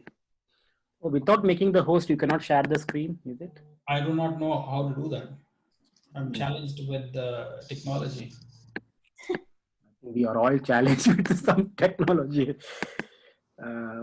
Okay, fine. I think my slides are visible, I guess. Dhanistha, the star of symphony. I think you have to cancel that. I can see the window that is coming, the participants. Oh. Oh, I can see his. Not many bright stars. Satvik. Yeah, I'm seeing his presentation too. Yeah. Okay. Oh, it's on my side. Sorry. Okay. Yeah. I had the window open. So when you go to this part of the sky, I think when you generally observe beyond Scorpio, especially in Sagittarius and Aquarius and Capricorn, that those region of the sky is very, very, very few bright stars, not many bright stars. And if you see the first four rashis from Aries, Taurus, Gemini, Cancer are very well active star forming star region. Then comes from Leo to Scorpio, little bit dull. They are all tamasic nakshatras, and then sattvic rashis are basically from Sagittarius to Pisces. So there are very less bright stars in this region, and Delphinus, which is the Dhanistha, occupies a very, what you can say, a sky where it's not much intense. And this is a constellation of course. All these pictures I have taken from Wikipedia, and so that took really long time for doing all those. But so don't worry about the copyright. It's from Wikipedia, and I think it's fine. All the pictures and pictures which I didn't get, I just took it off. So okay, so all copyright images, no copyright image, copyright-free images. Anyway, so this is a constellation which Delphinus looks like, and you can clearly see the stars here. Now there are like some few bright stars. 1, 2, alpha is the brightest, then beta, gamma, delta, 4 brightest, and there is one bright here very close to beta, and then there is epsilon, which is the handle. Okay, so you may say, oh, there are like 5 stars. 1, 2, 3, 4. 4 stars forming this square, 1 star forming here, 5, and this is the 6 stars. So 6 stars. But if you really go, and scientists have discovered that this star beta itself is made up of 2 stars. This star gamma itself is made up of 2 stars. So they are double stars. So these are double stars. And then this one, Zeta is also having one more object, but it is not a star. It's called as brown dwarf. It is neither a star, neither a planet. So I don't know. We cannot call that as a star. But anyway, 1, 2, 3, 4, 5 stars here, then 6 stars here, and beta and gamma have 2 stars. So they have 6 main stars and 2 faint stars is basically total 8 stars. And it's surprising that we are connecting Ashtavasus with this nakshatra. So 8 stars in this constellation, and the concept of Ashtavasus, how uniquely it fits into both. So that's what I wanted to just tell you about the number of stars in this and the constellation. Coming to Sun transit day, Dhanistha, as we said, it lies half part in Capricorn, 2 padas in Capricorn, 2 padas in Aquarius. So 23 degree 20 minutes Capricorn to Aquarius 6 degree 14 minutes. So Sun transits the Dhanistha Nakshatra every year from 7th February to 20th of February every year, around that time, 7th to 20th. Okay, that is the time when Sun is going through Dhanistha Nakshatra. Yogatara is at Alpha Delphinus, of course, Alpha is the brightest star, and that exactly falls at 23 degree 32 minutes. So Yogatara of Dhanistha falls after a long time. We saw this Mula's Yogatara falling in Jyeshtha, Purvashara Yogatara falling in Mula, Uttarashara Yogatara falling. All this, after this now on, we have each Yogatara in their respective region. Okay, it's barely to the beginning of Dhanistha, 23 degree 32 minutes. And Capricorn. So it's exactly in the first pada of, so Yogatara of Dhanistha is in the first pada of Dhanistha Nakshatra. So first pada of Dhanistha Nakshatra becomes important. The second pada, as you said, Mars exalts. So that pada also really becomes important. So those 2 padas are really something very significant. And here it shows, and we talked about this, Dhanistha Nakshatra, the Rashi is basically Saturn, Rashi Lord, because the first 2 padas are in Capricorn. So the Rashi Lord is Saturn. The next 2 padas is in Aquarius, so Saturn, as well as you can say Rahu, but we'll take Saturn because this falls in Aquarius, 3rd and 4th pada. Nakshatra Lord is Mars for all the padas. Navamsha, also we did talk. Generally, we don't talk about Navamsha and all, but in our chat today, I think Eve or Dr. Pai mentioned about different Navamshas too. The Navamsha, first pada of Navamsha has got Leo, so Sun becomes the Lord. Second pada Navamsha is Virgo, Mercury becomes the Lord. Third pada is Venus. Fourth pada is Mars. So really, I think I knew I was putting my rice, but someone was saying about the 4th pada of Dhanistha. It's where you have Saturn, Mars, and Mars. Very logical, very technical, very logical, very scientific aspects. Definitely, you will see it there. Lot of authority, lot of governance, lot of political administration management. You will see in the first pada because there is Saturn, Mars, and Sun energy there. Okay. What is Saturn? Saturn is discipline. Saturn is long-term, goal-oriented, patience and all those. And what is Mars? Commander in general, dynamic, fierce, strong, vigor, all that qualities of Mars. So that's what the Dhanistha Nakshatra is. Depending on pada, the flavor changes. Okay. Sun, Mercury, of course, Venus and Mars. And depending on different padas, they will have different energies. So fourth pada very, very strongly scientific, very technical, very, because you see fourth pada is Libra, you have Chitra Nakshatra there. It can be very technical and all those things will be easily seen. Similarly, first pada. Okay. So right now, Dr. Pai, will you continue the session for 2 minutes, and I just have to take out the water from my rice. Otherwise, it will not go. It will just take me 2 minutes. Yeah, I just want to talk about Aditya. Can you show that a slide with the other the constellation slide, please? The Wikipedia thing. Yeah. Go ahead, Aditya. I just want to talk here. Here is very interesting that if you look at the Delphinus constellation, I mean, Delphinus literally translates as dolphin, right? That's a very interesting kind of thing. So you can see that dolphin direct connection here. And what is very interesting is that look at the other constellations around Delphinus. Like you can see Pegasus, which is the horse, the famous horse constellation. You have the Equus, which definitely means horse, if I'm not mistaken. You have like Aquila, which is also this eagle, and Sagitta is also very interesting. You know, so Sagitta.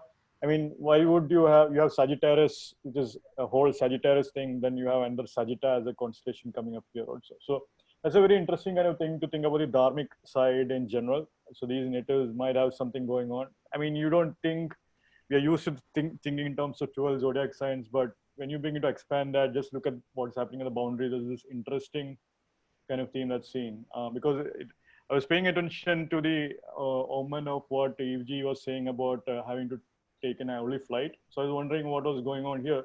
But you can see this like Pegasus and Equus kind of thing going on. You know, you can see Pegasus definitely travel, horse, Equus definitely kind of horse, Equine definitely translates a horse. So definitely I would even say that they do have some karma with travel in general. Either they like to travel, they have so much energy that they have to travel, or you know, something along those lines is something I wanted to say. And then what is also very fascinating is that Delphinus is also very close to Aquila, which is definitely the Garuda and so forth. So it makes a lot of sense as to why Bhishma at the moment of his death literally had to, chant the great Vishnu Sahasranama, which, you know, before, so that he himself could take a Garuda, you know. That's an interesting kind of a thing. So he could at least attain to Vishnu or walk the path of Vishnu at the moment of his death and before he died, at least. So that was a very interesting kind of thing. And yeah, what Aditya's observation also was very interesting here with the double stars with beta and gamma stars of Delphinus. But what is fascinating is that Zeta is actually having a brown dwarf. So that's one question I had, Aditya. Like, what is the brown? How is brown dwarf different from the other stars that is out there? Brown dwarf is like it has got not enough mass to become a star. So it's neither a planet category, neither a star category. It is in between. And there are objects like that in space. Neither, because you need that much mass to start the hydrogen combustion. And if you don't have that much mass, the hydrogen combustion will not start. So we don't compare that as a star. At the same time, it is mass is higher than planets. So it is in between the stage of planet and star. So it's almost like, so would it be, so you're saying that it's a brown dwarf, so it's not really a star, but it's like it's a star, but not having enough planets around it. If I'm not mistaken. It's a failed star. It has got not enough mass to become a star, to start that ignition, hydrogen burning inside it. Right. So it's very interesting that you have amongst the Ashtavasus one Bhishma Pitama who literally was like, you know, not the full-on star, who couldn't join the family, right? In that way. So it's like so that's very interesting observation. I just want to highlight that, you know, you went over it, but I just want to highlight that. Yeah.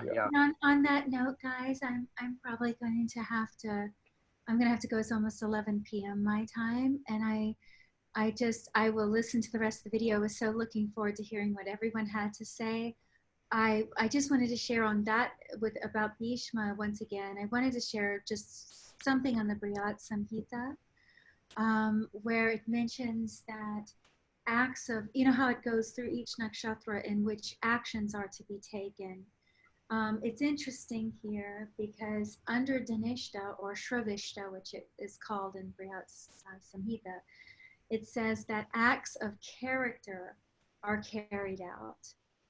It also says that Dhanistha is the back of the nakshatra Purush. So when you think, when someone says, watch your posture, you know, your posture, your confidence, and once again, or your, this is all, you know, think about that personality of Bhishma. I mean, it's very prevalent in this nakshatra, even to the point where the activities that we choose to do under it are actions that require proper posturing of character. And it literally rules the back. I mean, the back is what allows us to have the spine erect and sit up straight like a yogi. And I believe Dr. Paiji was speaking earlier about antelopes and deer. And, you know, Lord Vayu is on an antelope.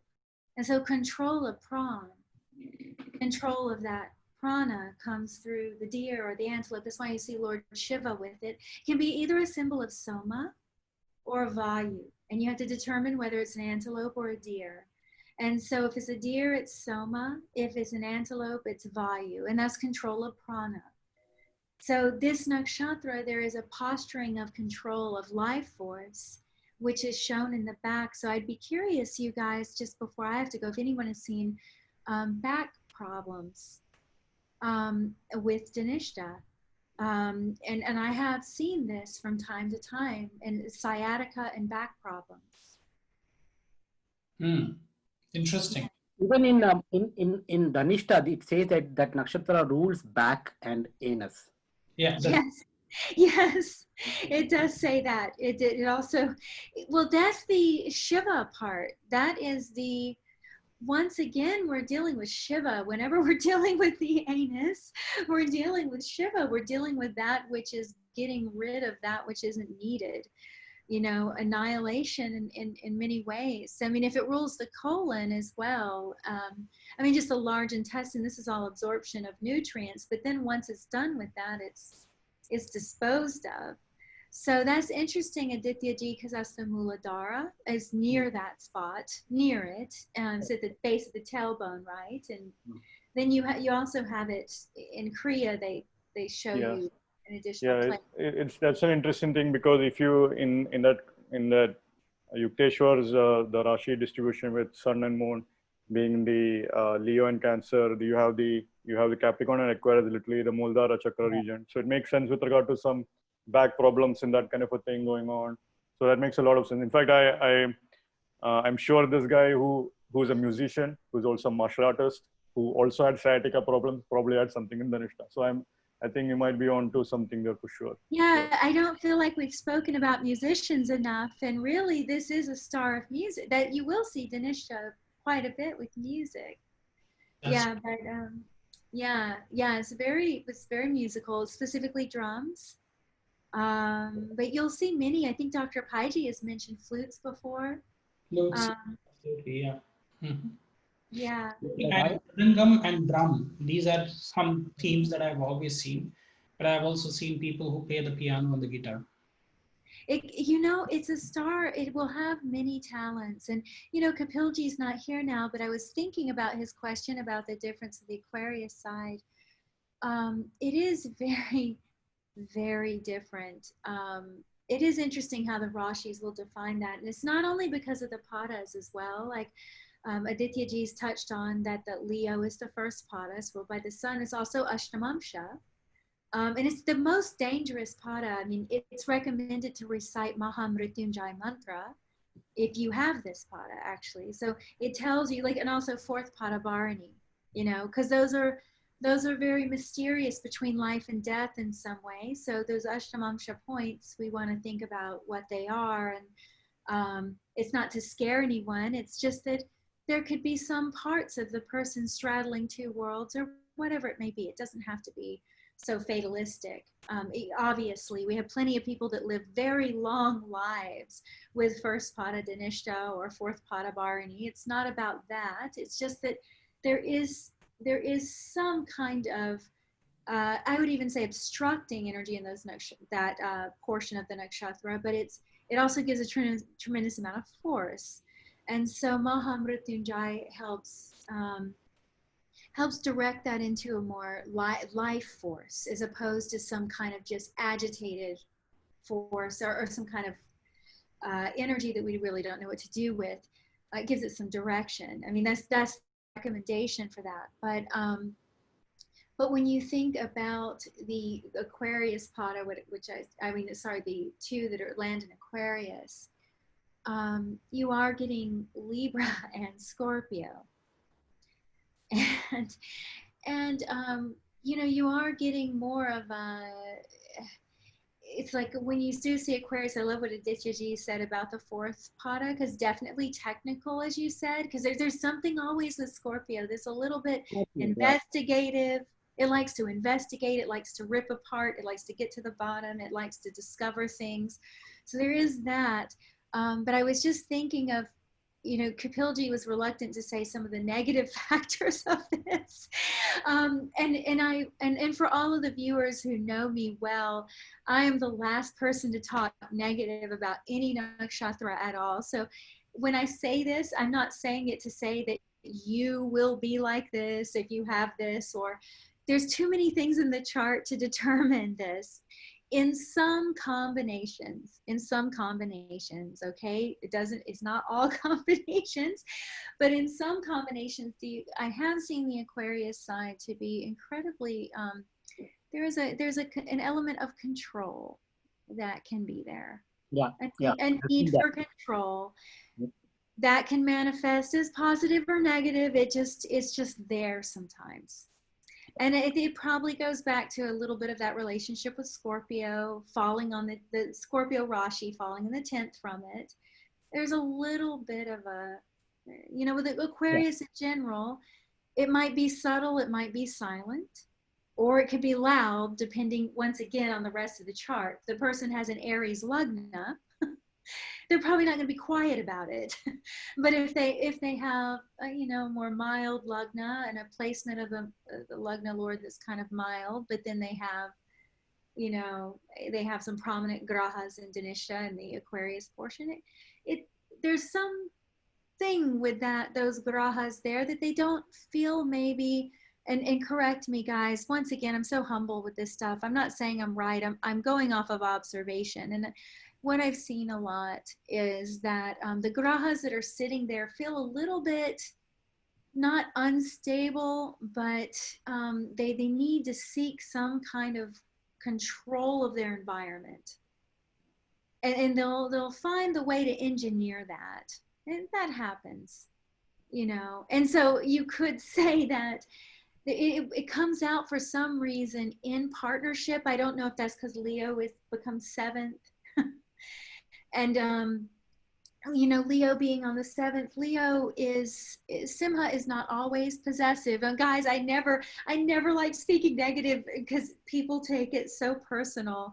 And I'm just begging you all that, all of us have things in our horoscopes that are, we're all human. Why can't we just be human and not worry about negativity, positivity, and just say it is what it is, So with Leo falling on the 7th, there can be a little bit, if grahas are there, you got to remember from the perspective of those grahas, they may seek that Leo energy with the spouse, or they may seek that Scorpio energy through the world or the career, or they may seek that Venusian energy through the eyes of those grahas and which karkas they are.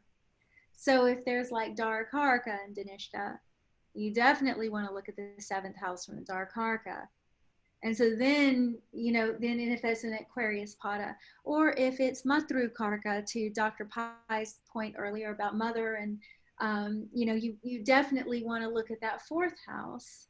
And you want to see what's going on with that 4th house from the Matru Karka that's sitting in Dhanistha. And there's going to be, with the Venus sign, there's going to be something very different than a sign of the sun or a sign of Mars Ketu. So I think Kapil was kind of touching on something with, it can struggle in partnerships, both of them equally, because of the imprint of Bhishma Pitama. In general, Dhanistha may struggle in partnership one way or another. Even if it's in a happy marriage, you'll often hear them say, I sometimes don't know the purpose of this. Or I sometimes don't know, is there some other purpose? Like they're not really feeling that they're purpose in life is fulfilled through their partnership. And if you're one of those people that are listening and you have Dhanistha and you do feel that, all I would say is, A, I could be wrong, and I'm happy to be wrong. But B, I would ask you to look at other things in your chart that may be supporting giving that purpose to the partnership. Because Dhanistha by itself, and if it's prominent, it's purposeful. But its purpose isn't always, it might be to protect its spouse or protect its mother or protect its children, but it's not always finding the purpose in the gentle exchange of union and those kinds of things that go on with Venus. Maybe with the mother. In some cases, there's some of that. You know, you think about Bhishma's relationship with the mother was very special. Ganga, I mean, she had him, Devrata, right? She had him first. Yeah. And he would go back to the Ganga every day. He'd go talk to her, right? That's very, very sacred, very special relationship there. And his mother is otherworldly, right? She's not a human. She's Ganga. And that's why it's also called as Ganga Putra. Yes, Ganga Putra Bhishma. Yes, absolutely. So Devrata becomes Bhishma through the vow, and that vow, then he gets handed off to his father. And his father is really very interesting, because if you look at his father and his mother, they couldn't be more different. His mother was the epitome of strength in a way. You know, she was very, I mean, she's releasing these Ashta Vasus by drowning them. No one's going to understand that, but she can see it, you know. And Shantanu he's looking at the king, he's looking at her thinking that she's being cruel, yeah, violent. You know, the story is very violent. I mean, anyone in our modern society reading it, they just say it's child abuse. I mean, they would say it's the worst thing in the world for a mother to go and drowned her children. But if she could see that they wanted to be released from the human birth, this is very debatable. I mean, it's not very human conversation. But she was not a human. So she knew this. She had made that vow with them that they could be born through her. And so she does this. And, you know, the king is very given to human weaknesses, right? He's very given. He sees, you know, a new woman, and he's he doesn't know what to do. He's not sleeping, right? He's restless for her. Bhishma observes. He's like, what's wrong with my father? So finally, he goes and finds out. And once he does, he gives up everything and his noble character for his father, with a definite result. But anyway, so I just wanted to kind of share as much as I could before I had to go, guys. I'm sorry to talk so much. Last time I didn't talk at all. And now I feel like I'm speaking too much. But I really wanted to honor Shravana. I know a lot of people wanted to hear more. And unfortunately, we were having technical difficulties, and there were portions of it that I couldn't even catch and all of that. So I did my best to edit. So that wasn't the guy's fault. That was actually my fault. I was cutting myself out because so much was problematic with that recording. So please forgive me, guys. And actually, Shravana Nakshatra really, really deserves to be properly honored. Is actually a nakshatra that I love. So it was interesting to have to be silent during it. So, okay, guys, thank you so much.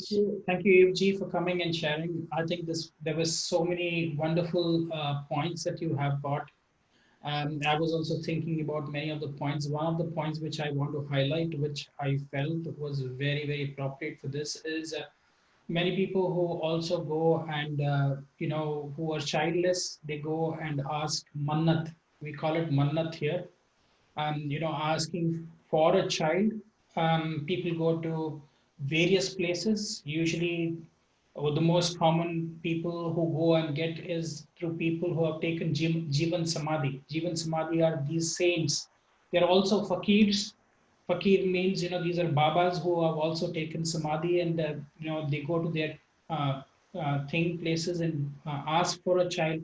They're given a child, but there would be something Dhanistha like in that the child that comes. Yes, Dr. Paiji, that's exactly what I've witnessed that this night earlier when I shared that I've witnessed it. Many of the people that I feel are very trapped Trapped.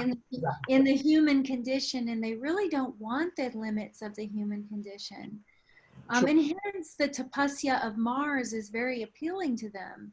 Whether that tapasya sweat, they like sweat, meaning that it's not Venus, is Mars. So Mars is born of Lord Shiva's sweat. Yeah. And so they like that idea of either working hard, or they like the idea of applying their energy to something. And sometimes that does become tapasya. And they will like the idea of transcending the human state somehow. Like I said, it could even be with a glorious death. And that specifically in that Leo pada or the Virgo pada, because the Virgo one is where Mars exalts. Yeah. So we have to remember that. So those two, the ones that fall in Makara, specifically have very often something very manicured about them. Very, remember Taurus is on the 5th house, too. Like something about their intelligence works in a worldly way, right? Because the 5th house is very intelligent. It's where our intelligence is. So when Taurus falls there, they're very aware of the world, very aware of the world. So, I believe Jiddu Krishnamurti is a Dhanistha Lagna. And I can't remember if it's a Leo Navamsha or Virgo Navamsha, but it is one of them. And if you watch how he speaks and how everything's about detachment from the human state, this is the point I really want to leave everyone on with Dhanistha. Because regardless if you get the most worldly or earthly person in the room, you think they're worldly because they're running all these businesses or they're famous, like a Marilyn Monroe or something. You think they're very worldly because they're trapped in it. And they seem to amplify it somehow, because this nakshatra gives name, Vishnu Sahasranamam. Your name becomes known. Vishnu, the all-pervading one, takes your name and blows it on the wind, and it gets to everyone's ears. It gets to the Shravana. So it's a very interesting nakshatra because it can give so much name. But at the heart of the person very often is a not wanting to be here. And if you just listen to Krishnamurti's speeches, he's not a romantic with devotion or meditation, or he's very romantic with his words. But I would say that he is, everything he talks about goes back to some kind of being outside of the human condition and observing the question. And then he just asks more questions. That's his tactic, because he had a lot of Mercury too, which is to ask more questions. But the Dhanistha part you can observe in the way that he's not willingly accepting being human. And many of these guys, they are transcendent of the human state, but then you find out later after their death, they had many human traits that they were uncomfortable with. Women on the side, a lot of wealth, a lot of these guys. And when they have Dhanistha like this, they'll present something and they really want that thing. They really are, they really may even personify it, because once again, having women does not make you a sinner. It's the motivation, it's the respect, it's other things around that that's going to become more binding for you. But I'm just saying that a lot of these guys will speak one way with Dhanistha because they don't want to be bound to the human state. But then you examine their actions, you examine their life, and you will see a very material side sometimes that they just never were comfortable with, because they didn't want to be human in the first place. They didn't want those human, what they see as weaknesses. So it almost comes off as if they were hiding something, when I really don't think that was the agenda. I don't think Dhanistha is purposely deceitful. That's not, there are other nakshatras that love to play with that energy. Dhanistha does not like to purposely play with it. You know, the Ashlesha being in the 7th, I think there's an element of it that it can end up saying and speaking to its idealism so strongly that when you find out what its inner life is, you're kind of shocked because they almost speak against it. And it's not a bad thing. What I'm trying to say, the only thing I'm trying to say by this is they themselves are not comfortable with those human weaknesses very often. They see them as weaknesses, really may not be a weakness. That would be my point. We always talk about Dhanistha with Ganga and all. So do you think the remedy with in a holy water dip? The remedy, I think, is serving their mother. And sometimes I think even if they have a bad relationship with their mother, because the reverse can happen, right? Anytime there's super positive energy in a nakshatra, it can get turned to a negative at the extreme. So sometimes serving the mother, I do think, Aditya ji, that rivers, sacred, keeping rivers clean, perhaps, like the purification of rivers. The other thing is,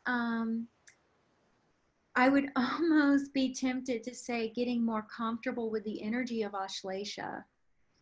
Because even though Ashlesha is across from them and they have many of the traits, they are, just like Ashlesha is a little uncomfortable with some of the energies in Dhanistha.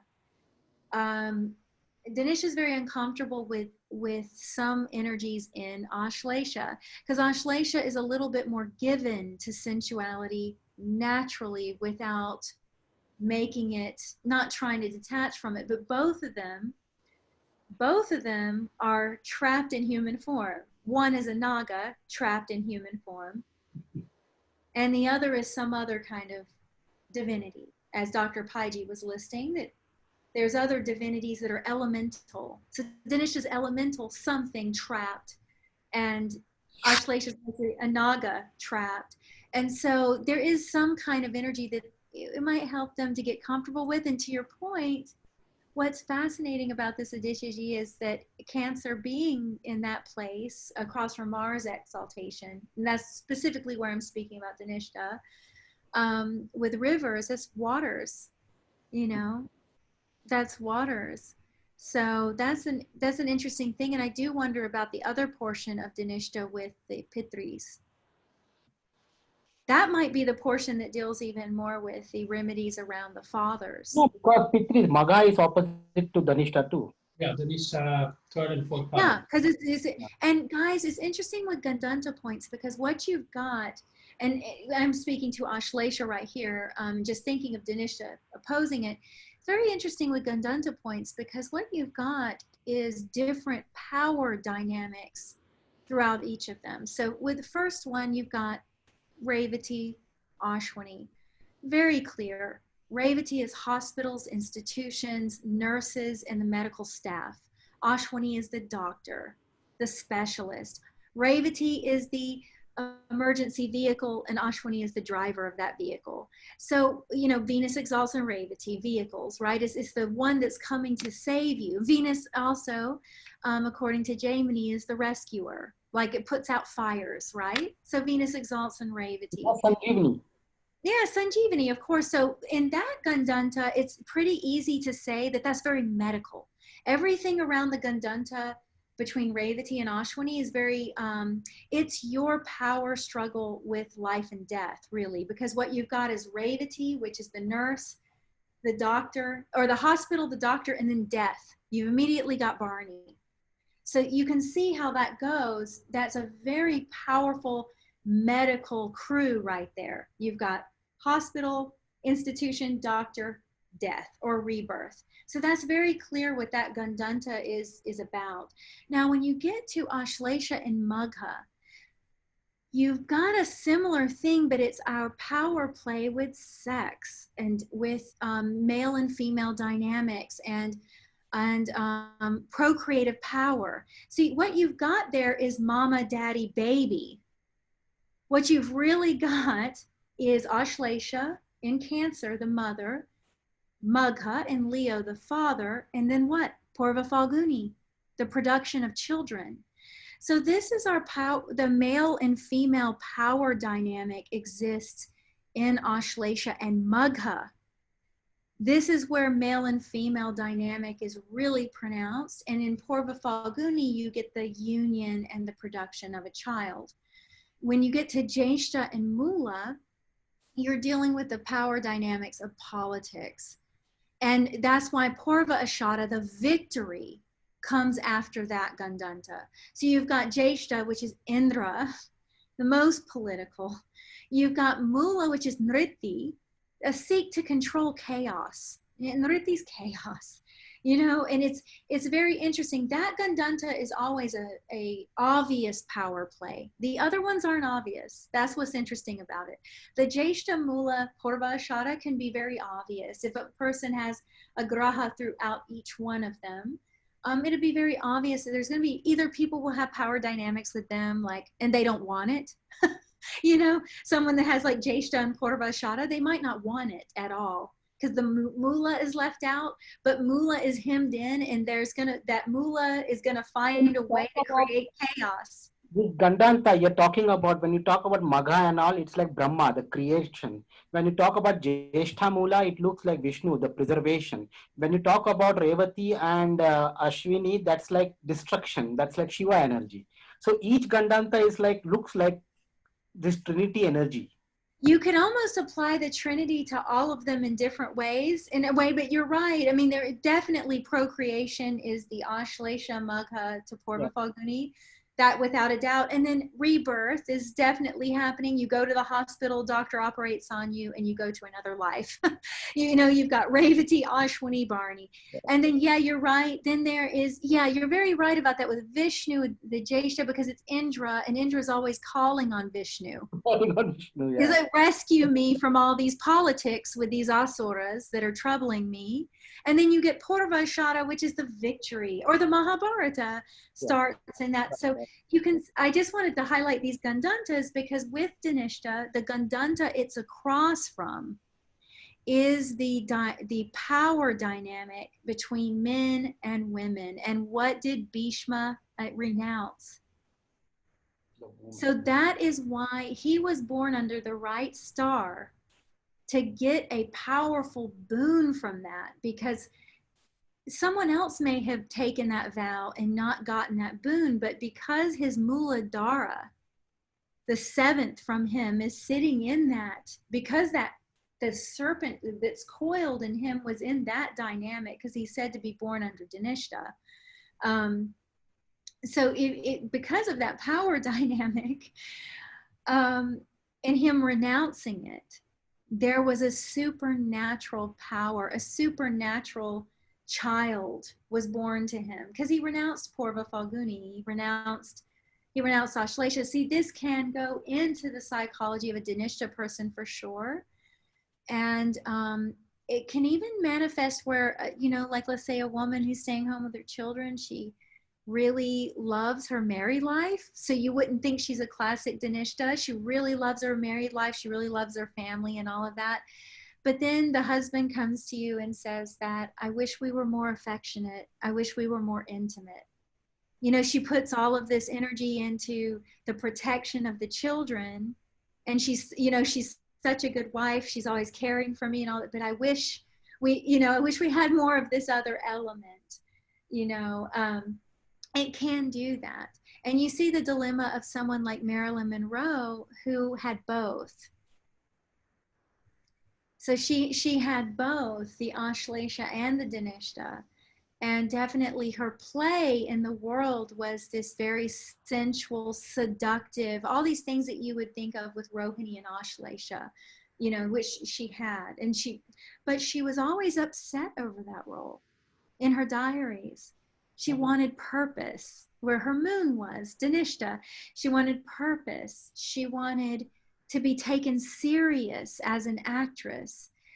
Some of the gentlemen that were with her said that she was not even a very skilled lover. They weren't trying to insult her. They were just saying that even though she was very seductive, she was really innocent when it came to intimacy. She was actually very innocent. She really didn't know much about that. So it's fascinating because you can see this image of someone and think, oh no, they wouldn't have this quality of Dhanistha. And she did. And she had the Aquarius side of Aditya ji, which is interesting because she was very intelligent. Makes sense. It's speculated that her IQ, I believe, it wasn't higher than Einstein's, but it was much higher than JFK's. And her IQ was quite high. All you got to do is look it up. She was very intelligent. And one of her husbands actually, you know, had insulted her, saying that she didn't speak in his way. You know, he was, I believe, was he a writer? I don't remember. He was the one that was involved with the intellectual communities in the academic world, that husband. She felt very insulted by him because he treated her as if she was a dumb blonde, so to speak. And really, come to find out, she was very, very intelligent and very much struggling with being in a human body. Very much. She struggled every day. She was keeping these diaries. She was just not, she didn't feel good being in her skin. So anyway, this is just an example of someone who's passed on, and I know they have family members still, so I want to be very respectful.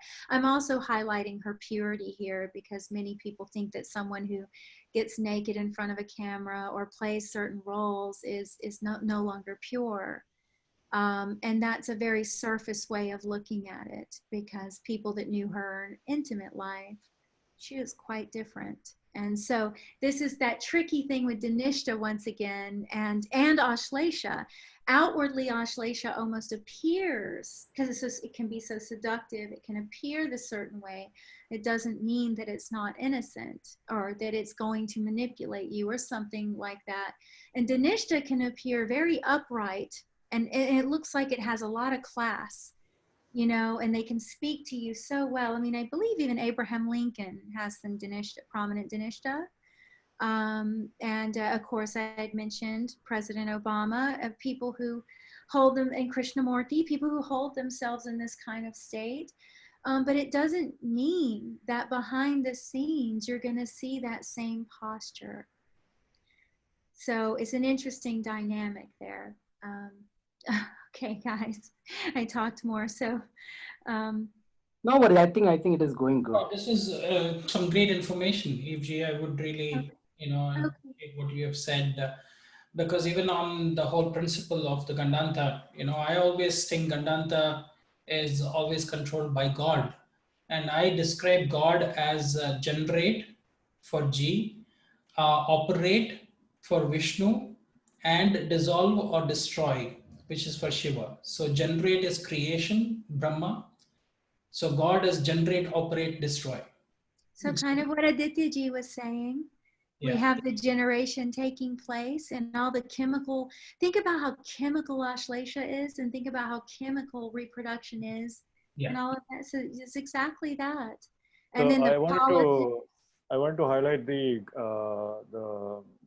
Gandanta again, just with one thing, with like, it seems like it is also connected with the Grandhis, right? So that you have the Brahma Grandhi, the Vishnu Grandhi, and the Shiva Rudra Grandhi, if I'm not mistaken. So it seems like there's an esoteric side, or like the hidden medical thing going on with the Grandhi also potentially. So with probably with Dhanistha, because it's directly opposite to a Gantanta, that one major Gantanta around the heart, you can see the Vishnu Grandhi kind of thing is kind of very strong or prominent. That's really strong, Santhip ji, because it is the power play between male and female dynamic, or just opposites. Right. So I think it's a very interesting point that Aditya and Evji was talking about all that. So I do think that there is a quality of that, what's it called? Well, the people who are involved into those kind of practices, so this Grandhi points being activated, even in the Vishnu Sahasranam, I think in the Lalita Sahasranam, you have this thing of like Grandhi is being described, if I'm not mistaken. So the three Grandhis are called by its name, and the goddess who's operating these three Grandhis and so forth. So it's very interesting kind of thing to think about. But yeah, I just want to put that into Ganta, since we're talking about Gantanta, I just thought I'll just add that also. Oh, that's really strong. That actually got me thinking, because I was, thinking of even Cancer and Leo being a natural relationship with the heart too. And then you have that Ashtamamsha Pada landing in Leo, which is the more, the one that you want to look after your health a little bit more if you have it, and not push your, run yourself in the ground too much with your heart. Well, one thing I can just say with the Ashtavamsha Pada is that because Bhishma was able to will his own death, these natives will have this gift of willing their own death. They will be able to hang on to whatever their life they have, and they'll be able to okay, I'm leaving now, then I'll leave. That kind of thing I've seen. I've actually seen that. So I've seen this gift of willing your own death or that kind of thing. So it's not that bad as it appears to be, but that's the positive thing about the Nishtha. Yeah. Yes, they have that willpower. They have serious willpower. Okay, guys. Okay, thank you, Evji. So beautiful to be here with you. I wanted to stay the whole time. Now I talked more. So. Oh, that's fine. That's what we But people don't complain. I hope it was valuable. It's a humble offering. So from a useless person in a way. So, okay, guys. So much love to you and the audience. Thank you guys so much for always listening to what we offer here. It's really just a bond that we have with these nakshatras, and we offer it in friendship and in being fellow students of Jyotish. I think lifelong students. I myself can't claim to be a teacher yet. So, okay, guys. Yeah, have a safe flight, Evji. Okay. Yeah, bye. Okay, Aditya, all yours now. Okay. So anyway, we will talk about Delphinus, which also is connected with the dolphin. This constellation is called Delphinus, which is connected with dolphin, and you can see the shape.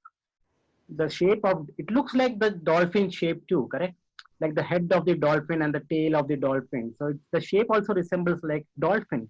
Now, many characteristics of dolphin you can connect with this nakshatra. First of all, dolphin, water. We saw this water connection with the opposite of Dhanistha is Cancer, which is again a water sign. And let's see about how dolphins are connected. We will talk about that. But this also we raised a point that the symbol is drum or flute for this nakshatra. And especially if you see this looks like, I don't know what it is called, that stick which we beat to get the drum beats. So it appears like a drumstick, not the vegetable drumstick, but at least like that, with which you beat the drum to produce the sound. So the symbol in astrology is drum or flute, and even the astronomical symbol. If you see the constellation, it exactly resembles like the band or through which the band with which you strike the drum with to create sound. So it's how I just want to tell you, just by looking at the constellation and by knowing the stars and by knowing, like we were discussing about the star, the failed star, the qualities and all, how much points we can think of them. Now, dolphin, I was telling, what is dolphin? Dolphins are a good sense of taste. And I have seen Dhanistha natives with very, very peculiar taste. They are very much, because I have a friend who is, I think it's Lagna or his moon is in the Dhanistha, but very particular about the taste in food and all, especially very particular about not only food, but whatever he does. If he writes a paper or if he does any act or if he makes the food, very careful, very like everything he wants to be in a right way. And similarly, that's a good thing, of course, but at the same time, that can be bothersome also to some other people, because if you are very particular, for example, you have a wife and you're very particular about the salt and the sugar, and you get irritated if that it goes less or more. You know what is the condition then, what will be. You have to adjust sometime. So I have seen that with Dhanistha, and then fights, fights with respect to that in case in every household because of the addition of more or less salt and all. So that's one thing. Very good sense of taste with very peculiar taste. It's good in one way, but you need to strike a balance. And of course, dolphins. They said that they have a communication. Dolphins do communicate. They have some sound. They have social behavior. So dolphins are very, very interesting beings. I think something when they have communication, I think it looks like an aquatic creature, very close to a mammal. It is a mammal. They're very intelligent also. Yeah, it's very intelligent also. Intelligent also, exactly. With very well fitting with the characteristics of Dhanistha Nakshatra, maybe. Because as we said, Dhanistha Nakshatra, sometimes they're not like, they are in this world, but not of this world. So similarly, when you see dolphins, they are in the aquatic world, but not of aquatic world. Something like that, not. So I feel that.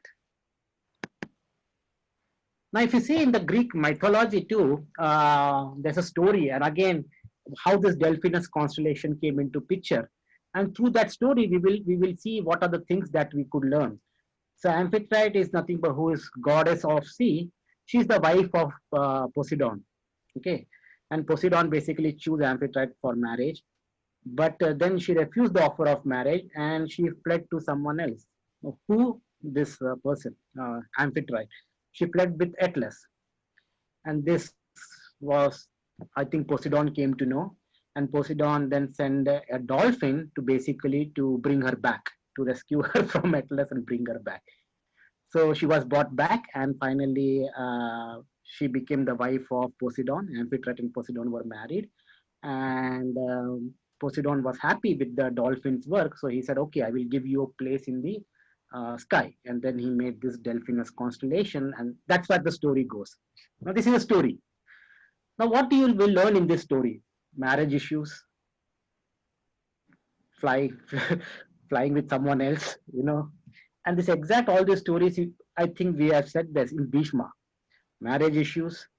He got those Amba, Ambika, and Ambalika from Kashi. Brought same thing here. Of course, here dolphin is going and bringing them back. But this is totally Greek mythology. We have nowhere to in. But you see how the connection and all is there.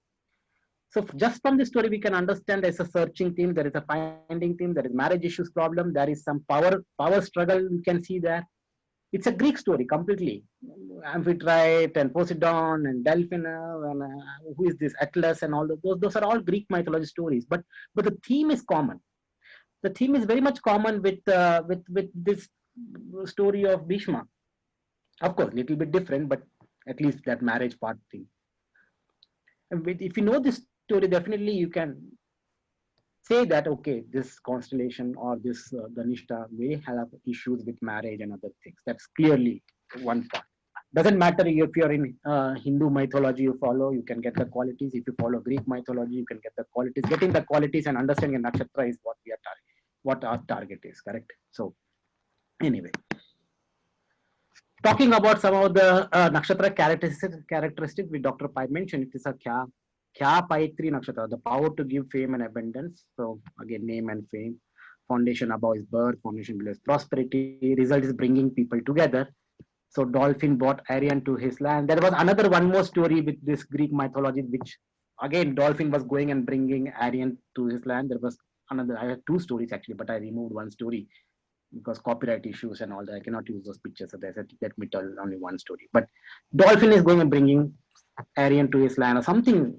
This going and bringing someone. Even Bhishma going and bringing those Amba, Ambika, and Ambalika. We never talked about the symbol, but I just thought maybe I should talk about the symbol too. The animal given for Dhanistha is lioness, female lion. The sound of Dhanistha is ga, gi, gu, and ge. So starting with G. The tree is Shami tree, the Indian mesquite tree. And the nature of this nakshatra is chara or movable. So just I thought maybe I'm more like a professor type. I just want to give the information because if this information can be used by someone else in some scenario, feel free. Finally, it comes to festival. That's one thing which I always like. The festival, one festival is Thai Pusam, which Thai is a Tamil festival. It's not only celebrated in Tamil Nadu, but also in Malaysia, in Singapore, all Tamil, wherever Tamil dominated regions. And here the story goes, it's celebrated in the month of Jan or February. Thai, the month Thai in Tamil comes from January 14th to February 14th. That is when the sun is transiting Capricorn. That is what the Thai Masam. Same when Malayali is called as Magara Masam. Correct? Makara Masam is same as Thai Masam. In Tamil, they call Thai. In Malayalam, they call Magara.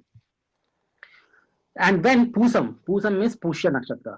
So when the sun is going in Capricorn, sun is in Capricorn and the moon is in Pushya Nakshatra, this festival is celebrated, Thai Pusam. And what is the festival? Actually, there was a demon called Surapadman. and he was giving trouble to the gods. So the gods went to Shiva and then say, please rescue us. And then Shiva created Skanda. Skanda fought with him and killed the demon, and that's why we celebrate this Thaipusam. Now, why this festival? Why I'm talking about this festival in this? It is exactly when the sun is transiting the Dhanistha Nakshatra. We know Dhanistha Nakshatra is what is it's a Mars Nakshatra, Martian Nakshatra. Skanda is a god related to, we connect with Mars. So it's interesting to see how this festival of Skanda comes exactly when the sun is transiting a Martian Nakshatra. So that's one thing which I would point, which always happens in myth. Every time I give 2-3 festivals in every nakshatras, I think probably by the end of this, we will be having at least 80 festivals, probably 60 to 70 festivals, definitely. So how this is connected with the Martian energies, you can think of. Now, this is a question for you people. Name a common festival during February 7th to 20th every year. I think Shivaratri. Shivaratri, there is Shivaratri, but that more fits into Aquarius or something, yeah. Ratha Sapnami usually comes during this time. Come on, forget all your Indian festivals. So, yeah. Okay, your Valentine's Day. Valentine's Day, exactly. Valentine's. Okay. What is happening in Valentine's Day? Mars is in Dhanistha, exaltation. Mars is what? We did talk about sexual things and, Mars, we were talking about all those. Valentine's Day, Lovers Festival. How many Lovers Festival we have? In I don't know. How many of them we celebrate in a year other than Valentine's Day? Yeah, just that. I don't think there's anything else here. Thank God. Even I don't think so. Maybe, I don't know. Yeah, of course, maybe Hindu festival will be there between husband and wife, but I don't know. That is more, that's not like Valentine.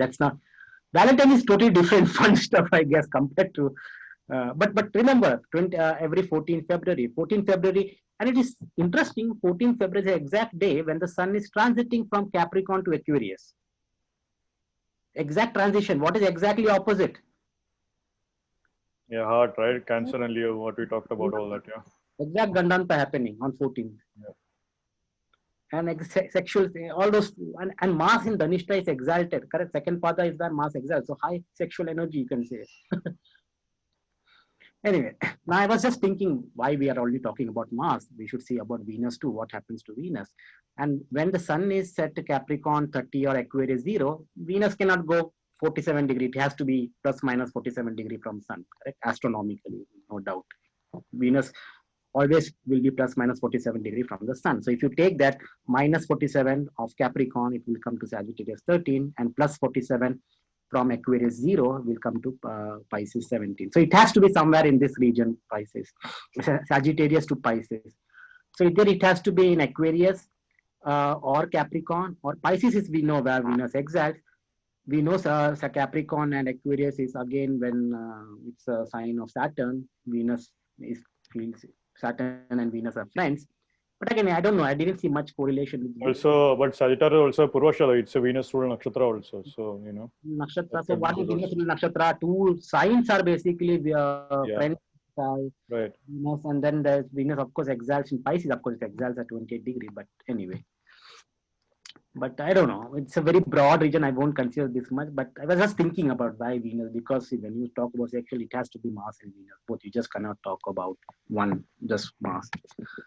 Then I was thinking, I was just, when you people were talking, I was just remembered that there is also one festival in Tamil, which I just, before the start only, I just remembered it. It is called Avni Avittam.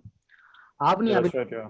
In Tamil, it's celebrated in the month of Avni, and Avittam. Avittam is again nakshatra. It's basically Dhanistha Nakshatra. It is in when the month of Avni comes around August, September. It is falling just after that Raksha Bandhan, to be precise. Because Raksha Bandhan, we know it falls in the Shravana Nakshatra. That's why it's the Shravana month, because the full moon has to be correct. It's Narli Purnima. The next day or the same day is Avittam, Avni Avittam. They change the thread.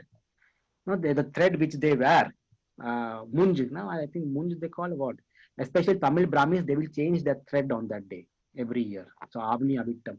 Now I don't know how many threads are there, Dr. Pai. Do you know? I don't know. Actually, there are three. Mm-hmm. Before marriage, you wear 6, which means 2 threads of 3 strands each. So that will be after marriage, it will be 6. Okay. Before Yeah. marriage, it is only 3. Brahma, Vishnu, Mahesh. Okay. And So they changed that. more thread also after marriage. Yeah. So that's the day when they changed the thread. Now, what is that connected with the Dhanishta? I don't know. But Well, that. it's very interesting because in Chinese culture there is this concept of the husband and wife being linked with the thread, with a red thread and so forth. There is this concept. There is a god, Cupid. The Chinese Cupid apparently ties in the husband and wife with a red thread also. So it's interesting. There is a thread thing. But what is also interesting about Avani Avatam is also it's also from what if I recollect correctly, it's also a very good day to supposedly initiate Gayatri Mantra, apparently. So, usually, Avani Avatam is a very famous day for initiating Gayatri Mantra and so forth. So, that's an interesting thing to highlighting also. Very interesting that it's correlating with the thread also. So, perhaps some new mantra, new thread is being coming into your life, things like that, potentially that, yeah. Yeah, but the 3 threads in the Munja or whatever we call, Avni, it also signifies the Gayatri, because Gayatri is made of, 24 syllabled, but it is 3 octets, which means each thread will signify one line of 8 syllables. 8 syllables, 8 syllables, 8 syllables. That's why if you see all the chaste people who have been initiated to Gayatri, they hold their thread when they are chanting the mantras. So they draw the power from that thread, which has been, you wear the thread, and then you change it every year, or you change it whenever you go to any crematorium and you come back, you have to change your thread. Even I don't know, in our religion, in our custom, we have to wear that before marriage also. Like before marriage, they will ask us to wear that, otherwise marriage cannot be done. So first you have to wear that thread, then they will do the marriage. Now I guess in my I know when a wife dies, the husband has to break that thread. Something they do. I know they go in a river and then they do something.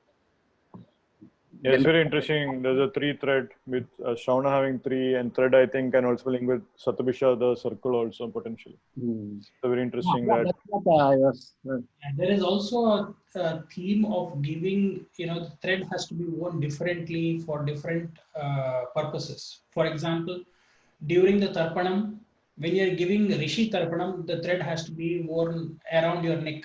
It cannot be worn around your. So Rishi Tarpanam always has to happen from the bottom of your, this part. So you hold it with the stick, the kusha grass, and the Tarpanam has to go from here, this part. Okay. Pitru Tarpanam always has to be done from here. Yeah. That is when your Munja has to come towards the left direction. And when you're giving Deva Tarpanam, only it is in the right direction. Deva Tarpanam has to be given from from the top of your finger. Pitru Tarpanam is always from the middle of your thumb and the other thing. Then Rishi Tarpanam is from here. So the thing also has to be removed, and it should be put around for Rishi. For Pitra, it is on the left side, and normally you wear it on the right side. There is a principle around also when you give Tarpanam that the Avitam also, the Avni also has to be changed, the Munj. Interesting. Yeah, so it's interesting that also the Tarpan, right? Tarpan is a ritualistic, you're offering water to your Pitris also. Yeah. So Pitris, again, Maga is also directly opposite to like Dhanishta. So you have that thing going on also. Yeah. Very interesting. Interesting. I just thought, Avni Avitam means Dhanishta. So it's definitely celebrated on Sun is transiting Avni. Avni month is when the sun is going through Leo. Avitam is Dhanishta basically. Bhishma Pitam, I think we have talked a lot, so I will just skip this slide. Some actress, I just thought, who are the famous persons? Like, of course, there were many foreign actors. I don't know much about them. Of course, Ashton Kutcher is also having something. His birthday falls during February. But I thought maybe I know this woman as the 2 women who are Madhubala and Sushma Saroj. Exactly their birthday, 14 February. Years are different. And it's interesting to see their life. Of course, Madhubala, when you see her life, you should see her movie, Mughal-e Azam. Beautiful. beautiful movie and beautiful acting. Problems with marriage. She has number of men was associated with her. I'm not saying anything against her, but you can read her in Wikipedia about her. But acting wise, gorgeous. Sushma Swaraj, another, just recently passed away last year. Politician, Indian politician, came again 14. And I guess these are the two women whom I really appreciate for their work. And it's so apparent that I chose this because so now you can see, because I have something with Venus and Dhanistha connection something. So that's why in this first study, in this example, I have taken these two women who I really like about their acting or their in the wherever, whichever field they work. Happens to be both two women, and the same day their birthday was falling, 14th Feb. Exactly. Of course, years are different.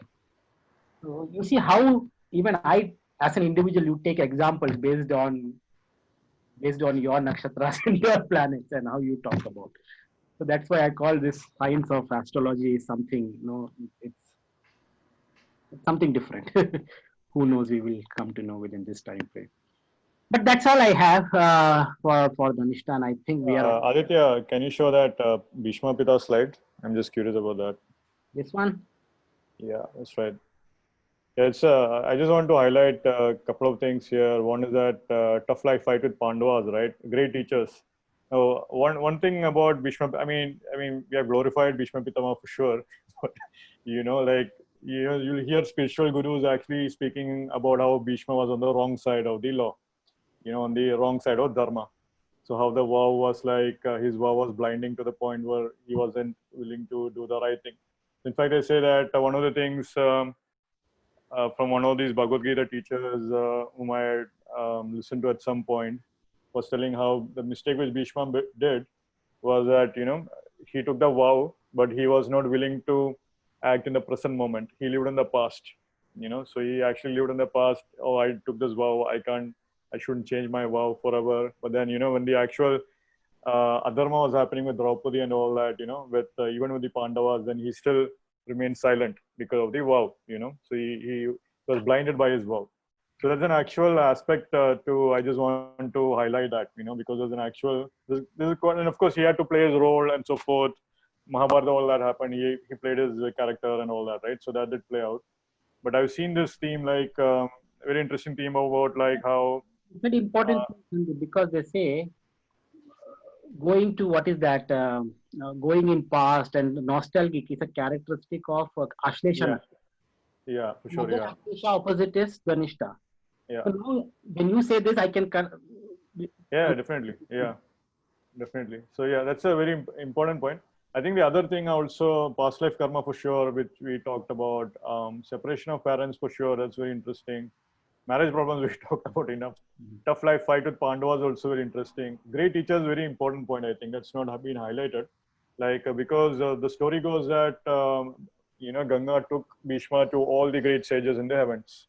So I've seen that many times. These natives might be blessed with really good school, like they might go to very good colleges, universities, and so forth. Top colleges in the country, top universities in the country, in the world even sometimes. There's also something. So great teachers definitely is an interesting point. Skilled in art, weapons, knowledge, yeah, that's for true. Fame and abundance also. Adamant nature, celibacy, yeah. I think the part I wanted to highlight was this: how he wasn't as a character, as his role. He didn't stand up for dharma when an adharma was being done. So that's a potential flaw for a native to like, okay, just because they might find themselves perhaps stuck in situations where they are like, Duryodhana is like literally raping Draupadi and then, they're not doing anything, right? So that kind of thing. So it's a challenging kind of thing.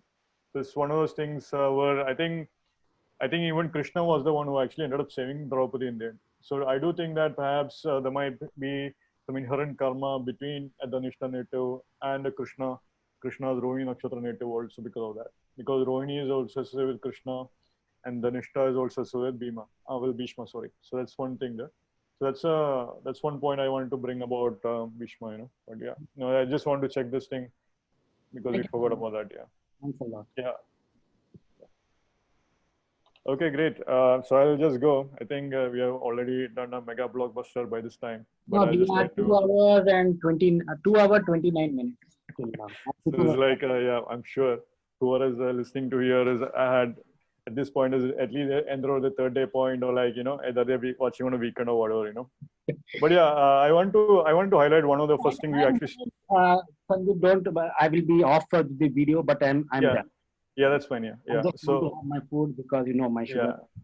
yeah, yeah, sure. Yeah, it's very. Yeah, go ahead. Yeah, yeah. It's really interesting that we had moments of food and all that. So it's very interesting to see from Capricorn Lagna, Saturn is the Multrikon kind of thing ruling the second house of food. So you can actually see some kind of karma with food, Absolutely. maybe some delay with food, all that, or Saturn kind of karma with food. That's something I can say. Now, I want to actually start off with what Dr. Pai said in the beginning of the video, like in which how you have the vasus as being the tenants inside a space, inside a container. So I've seen that that word tenant is very important, because I've seen that many times with the Dhanistha Nakshatra native. I've seen straight up they'll be extremely rich because they have tenants, because they have real estate property. I've seen that a lot of real estate, a lot of apartments, a lot of flats. Rental income is very strong for real estate. In fact, when people ask me what career should they have, and if they have prominent planets in real estate, I will tell them you should be doing some kind of real estate anyways. So second lord, 11th lord, all that kind of thing, definitely some kind of real estate. I always say that real estate money is kind of guaranteed with Dhanishta, and I've seen that. I've seen that almost always with Dhanishta. They will do real estate, or there will be some kind of real estate kind of karma. Now, the other aspect about other thing also with Dr. Pai started off was talking about prenups and stuff, like, so I've seen that kind of aspect also, like how the marriage kind of thing, either they might have some kind of karma in because they're having to have this prenup or kind of thing, or they are going to have marriage in which there is a prenup involved and so forth, which can be challenging also. That's one of the things I've seen. The a couple of other points I just want to highlight also is that because the Ashta Dikpalas can also be connected with Dhanishta, which Dr. Pai also said, because Dhanishta is the Ashta Vasus, so the 8 directions can also be linked with Dhanishta. So traditionally, when you do Sandhya Vandan in the morning time or evening time, Sandhya, or even noon time or midnight time also, you offer water to the 8 directions. Now, this is a very simple remedy I've seen working. If you have, it's a very simple remedy for Dhanishta as such also, because the Nishta itself translates as wealth. The wealthy star. The Nishta is like you have wealth here. Now, when you offer water to the 8 directions, literally, usually we usually offer water only to Argya is offered to the Surya, and that's maybe you might offer it to Pitris, and that's about it. But if you start honoring the 8 directions, offering water, that's a very powerful remedy in my opinion. I've seen that can be very powerful. That's a very, even if you just do it any time of the day, that also helps up. I've seen that's a very, very powerful thing. That directional kind of strength is very important. And this 8 directional thing also I've seen that they have a strong link with Vastu also in general. Now, say there is a malefic in Dhanishta Nakshatra, I've seen that they might have problems with the Vastu of their home also. Perhaps they are in a wrong Vastu home, or some kind of Vastu of one of the directions having some problem, something like that. That's also one of the things I've seen. Now, the other thing I can say, we talked about dolphins also a lot. One thing as lesson known about dolphin is that they do travel in groups. Now, and remember the animal here is also the female lioness. The female lionesses always are hunting in packs, in pride. There's the pride of lions. And I've seen that they do have a group kind of karma. So either they are always in groups, they're part of a very famous group. In fact, these are the natural, what do you call it, the mafia types. They are hanging in the group is powerful and so forth. And because like the thing about the female lioness is trying to hunt someone. So I've seen that usually in Indian context, you could say these are the group of students who are constantly ragging others and so forth, that kind of thing I've seen.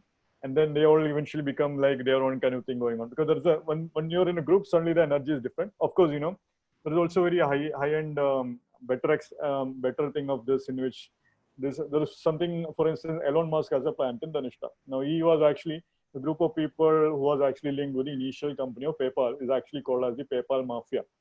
And each of them went on to become extremely successful kind of things. It's like a group of lionesses forming, like, becoming their own lion in the end, that kind of thing.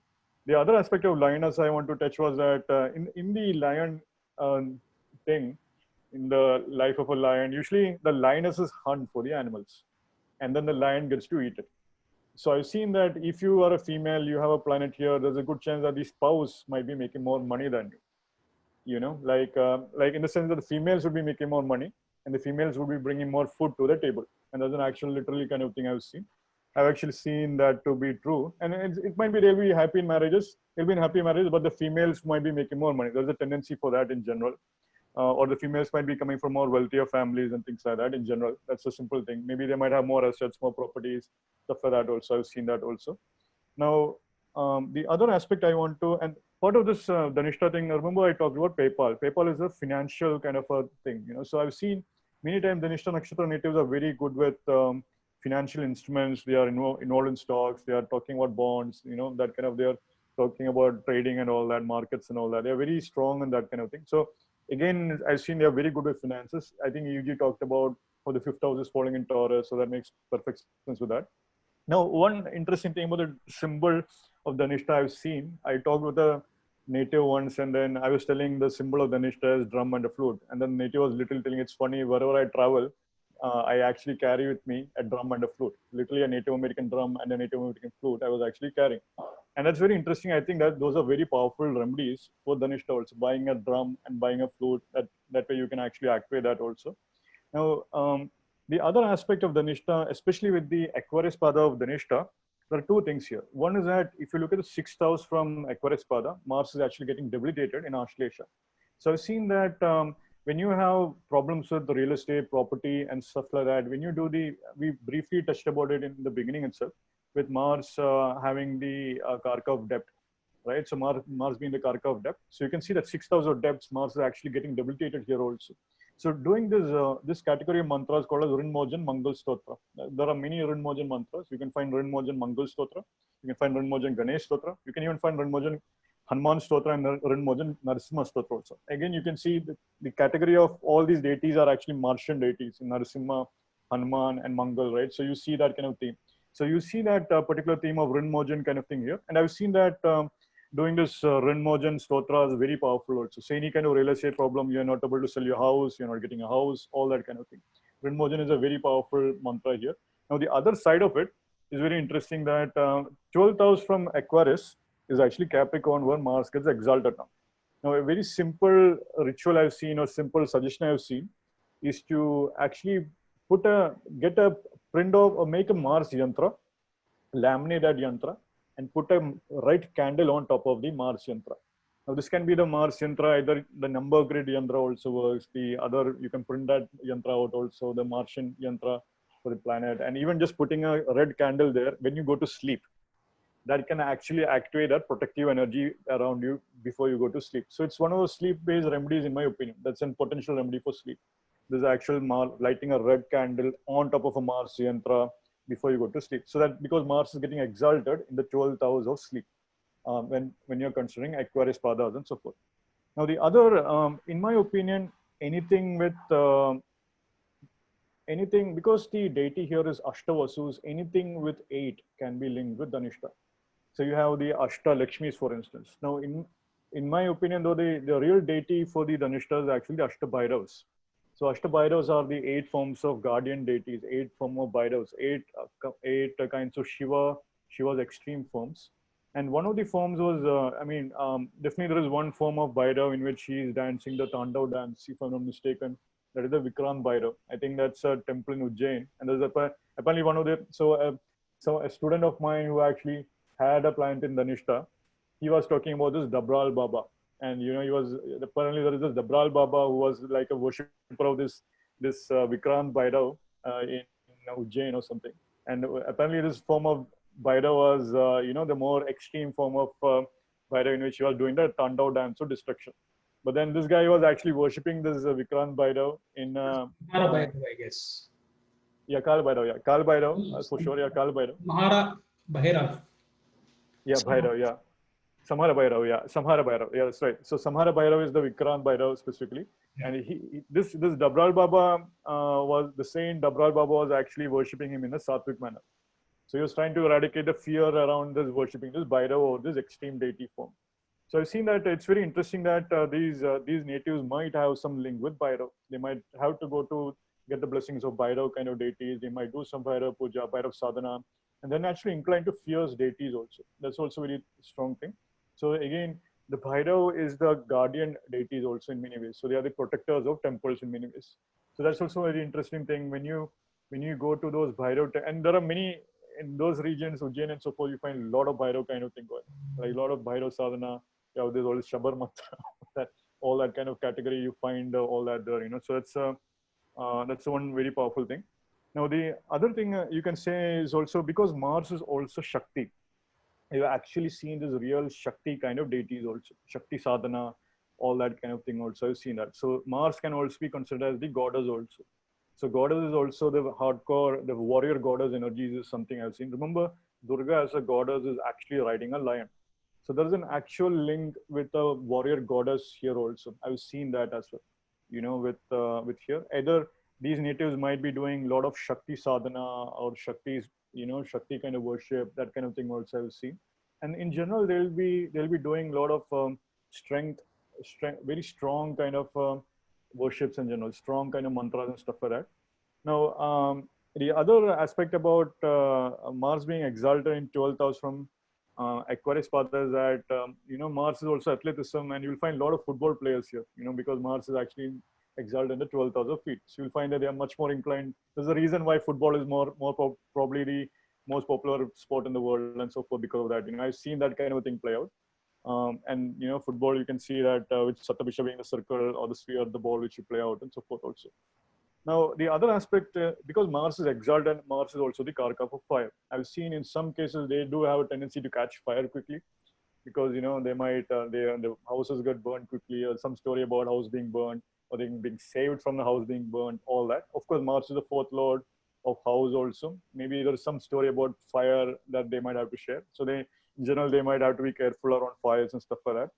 Now, definitely the mother being Ganga is a very important thing. And Ganga, I've seen, what is interesting is that I was talking to this lady from the US, and I was asking her, she had a plant in Dhanistha, she apparently traveled to India and so forth. So I asked her, did you ever take a dip to Ganga and dip in Ganga and stuff like that? So she said that, yeah, initially I was very, very hesitant about taking a dip in Ganga. It's so cold. Why should I take it? I was kind of hesitant. But the moment when everyone was about to take the dip, I was the first one who was jumping into the river. I don't know why, but something compelled me to do that dip in the Ganga river. Now, not many people know that, but you can actually buy Ganga gel from Indian stores.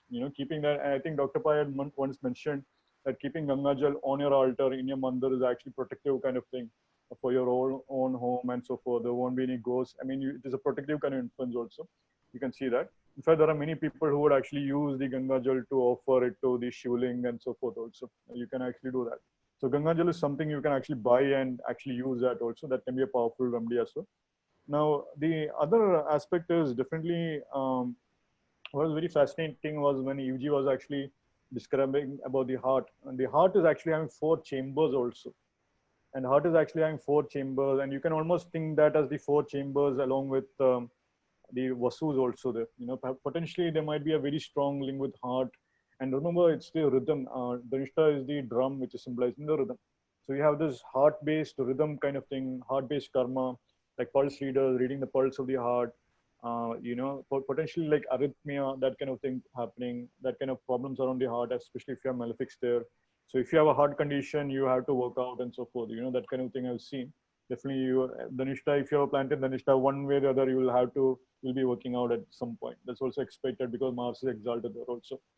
Now, the other very interesting story, which I forgot to, which was interesting, one thing about Bhishma, was that the story goes that about Ambambika and Ambaliga, in which how Vedavyasa, Dr. Pai talked about this also, how Vedavyasa was the one who actually impregnated the three sisters, of which, it said that all 3 sisters did not like the old sage being impregnated by the old sage. So Amba apparently closed her eyes, and then Vedavyasa impregnated her, because of which the child became blind. It was 2 sisters, Ambika and Ambalika. And one was the maid. Oh, one of the maid. Okay, yeah, that's right. Yeah, 2 sisters. Okay, that's right. Yeah, but the story goes that Ambika became blind. She closed her eyes as Vedavyasa was impregnating her, and because of which the child became blind. Dhritarashtra became blind. The second sister was like shivering because Vedivasa was doing. So because with the Pandu, the Pandu became the, had a skin issues and so forth. So I've seen that usually the pale because she turned pale. pale. So Pandu. Yeah, that's right. Yeah, that's right. Yeah, so she turned pale, so Pandu became pale. So now this is actually pointing to the importance of moment of conception. That is the real thing. So when you conceive with high energy, you're doing rituals and you're conceiving, then the child could actually carry that that's exact state of moment of conception. Because when at the moment of conception, there is an energetic bond which is formed between the mother and father souls with the child's souls, which is inviting the child's souls also. This is a very important thing. So I've seen that there are couples who actually do. This is an actual thing also. In Chinese medicine, they actually recommend the husband and wife to go through a certain period of celibacy before they actually conceive. Because it said that the energetic state of the man and the woman at the moment of conception can become very powerful with regard to the overall health of the future child. So they do go through that. But again, it's also pointing to the importance of moment of conception. In the story, it says that the maid was so happy that the sage was impregnating her to the point where the child actually became the famous Vidur, who was the wise advisor to the king. So you can see how that moment of conception was an important thing. Well, they say that now what is the problem if you get drunk and have sex and have a child, right? Now they say that some children, the speaker who shared this thing was saying that if a family of doctors had a child, that child became a drug addict, alcohol addict, all that, and brought the entire family's fortune to a point. So you see that kind of thing going on. And perhaps the moment of conception might be an important thing. And there are, I wish Shiviji was here so she could have given more tips on moments of conception, like what is the astrological thing to watch out for. Maybe Dr. Pa, you could also share also. That's also one more thing I could say. But that's something I wanted to highlight with the Amba and Ambiga story along with that. Because you see that you're talking about the child, the fourth house, the father, mother, a child kind of thing going on opposite to that and so forth. Now, the other aspect about Dhanistha is that is now at Dhanistha, Aquarius Pada is very interesting because now you are actually entering into a Rahu role sign of Aquarius. Now here, Rahu is actually linked with Varaha, and Varahi is the consort of Varaha avatar apparently. Now Varahi is the leader amongst the Ashtamatrikas also. So it's a very interesting thing. You can see this leadership quality. These natives might have a very strong leadership kind of thing going on. And of course, you can worship Varahi. All that is very good. I've seen that kind of thing can be very interesting. And of course, there is a tendency because it's a Rahu ruled sign and because it's in Saturn ruled sign, there is a potential that they only learn certain lessons in life only when they mature into old age. Perhaps when they are young, they don't understand what they've been through or what the kind of predicament they were in or before. And then once the illusion of Rahu comes down, or when the Saturn begins to mature with them with time, they begin to understand a lot of aspects about their life. Now, of course, Mars is getting debilitated in the 7th house from the Capricorn Pada, so there is definitely some marriage argument kind of thing. Usually the argument I've seen is that either they're trying to be logical with their spouse and the spouse is not being logical. And then there's this logical kind of thing. They're trying to fix a problem. It's always around some problem being fixed. That's when the anger kind of heats up in the room. So one easy way is to actually take breathing exercises, do that, or try to calm that down. Try to seek professional help in general if you can. Because usually when you try to fix the problem yourself, then you're creating more problems also. That's also one aspect there. Now, very interesting thing with the heart-based thing is that because in Chinese, you'll find because it's connected with the elements here, and we briefly talked about the elementals. I've seen that many times these natives can actually master the elements. These are the natives who can bring rain. These are natives who feel, okay, I see a rain coming, maybe a rain is coming. I see maybe wind is coming. And I've seen, and it used to be that this was an actually important thing with regard to alchemy and so forth.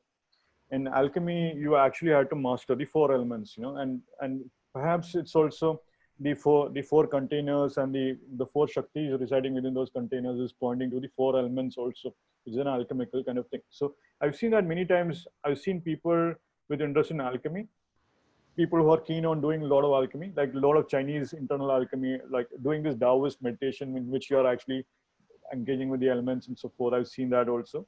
Of course, there is also the alchemical kind of thing in which you are on the Indian version of alchemy with the rituals and so forth, with Shakti Sadhana and so forth. Also, the other the European version of alchemy, in which you try to do the ritualistic around elements and so forth. I've seen that also. Now, one thing is, and perhaps the last, well, two more points which I can say is very interesting is that if you make Purabhadrapada Nakshatra as the ascendant, exactly 12th house from Purabhadrapada Pada 3 is where you have the exaltation Pada of Mars, which is Dhanistha Pada 2. So it's almost like Purabhadrapada in general is a dragon. So you find this, the dragon literally leaves a mark of destruction. And the mark of destruction of a dragon is a fire. You know that a dragon has come here if it's everything is flame, everything is fire, everything is in flame and so forth. You begin to see this interesting link between Dhanishta and Purabhadrapada, whose animal is also a lion. So you begin to see this kind of a theme between lioness and lion, in which the words you speak is actually creating flames, with your spouse or whatever. So that kind of thing is actually this argument, and usually it could be that perhaps these natives feel comfortable, and these are the couples who are constantly fighting, but they're comfortable fighting. They don't feel a problem because they're fighting also at the same time, because that's the language they understand. Lions only roar at each other, but lions are roaring at the same time. That's how they communicate also. Potentially it's what they say is that because their native is grown up in around that such a situation, because they're used to that kind of energy, that's why that other person is also kind of communicating to you in that particular way also. That's also one more thing I've seen. Now, the final thing I want to touch here is that of something I've seen, especially with abortions and so forth. I've seen that a lot. I've seen, like what Dr. Pai was saying, that was one of the first things you had taught us about Nakshatra also, this theme of like abortions and this theme of with child and problems also. I've seen that also. I've seen that a lot.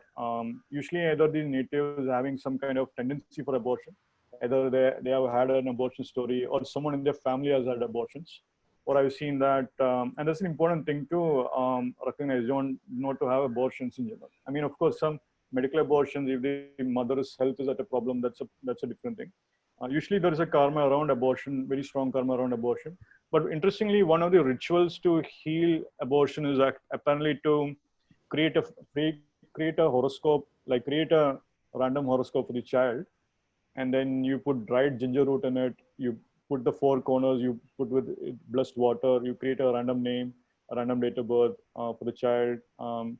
Apparently you use yellow parchment paper, and you can put this 4 drops of holy blessed water, which is like Ganga Jal or something in the four corners. And then you take it to, on a full moon night, you take it to a river.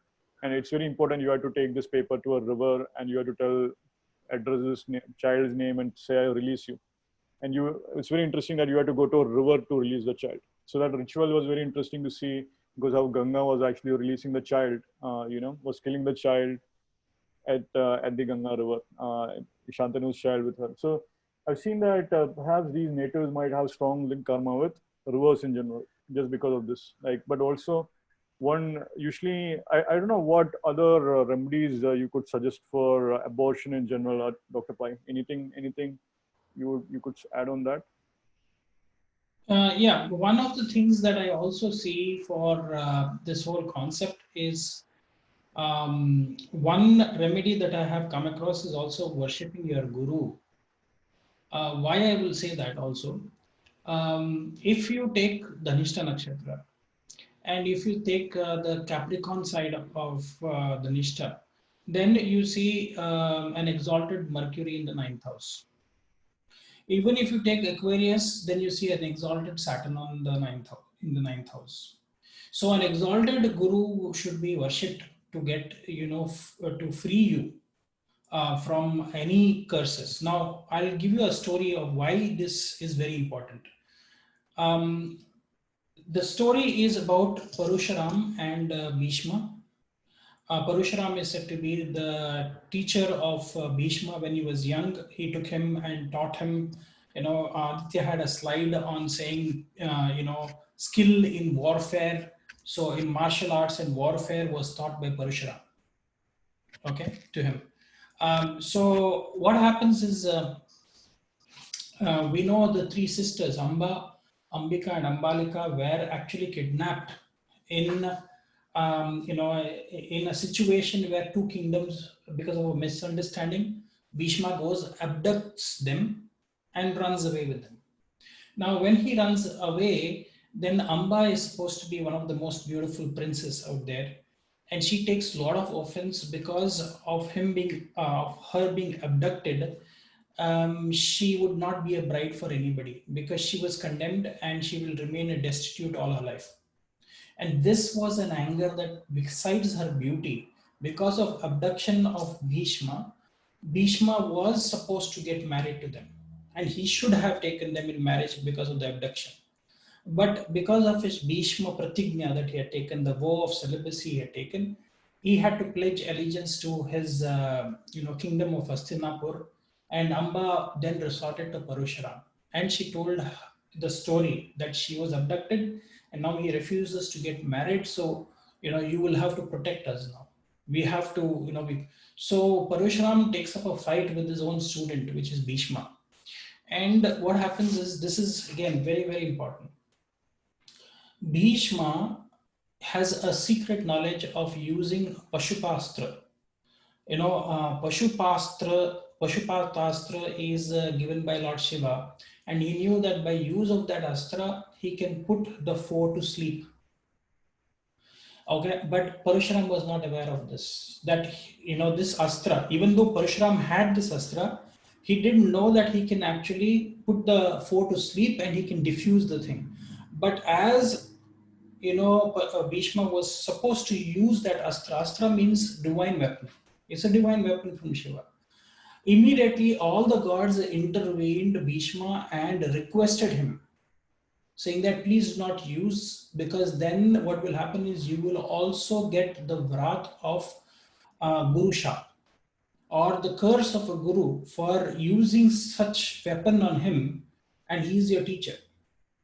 At the same time, what happens is Pitris, which means the forefathers of Parashuram, they intervene. Who was his forefathers? His father Jamadagni. Pitris of Bhishma or?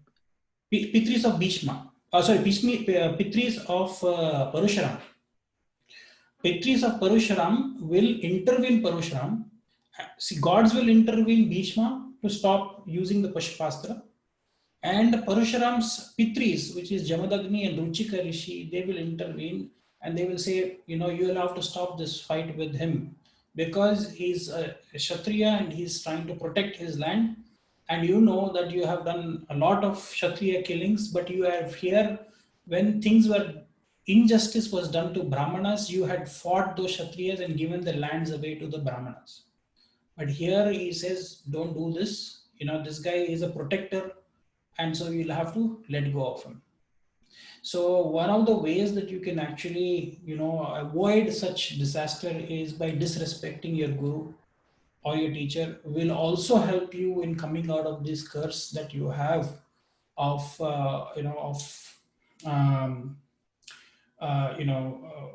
abortion or miscarriage. That is one of them.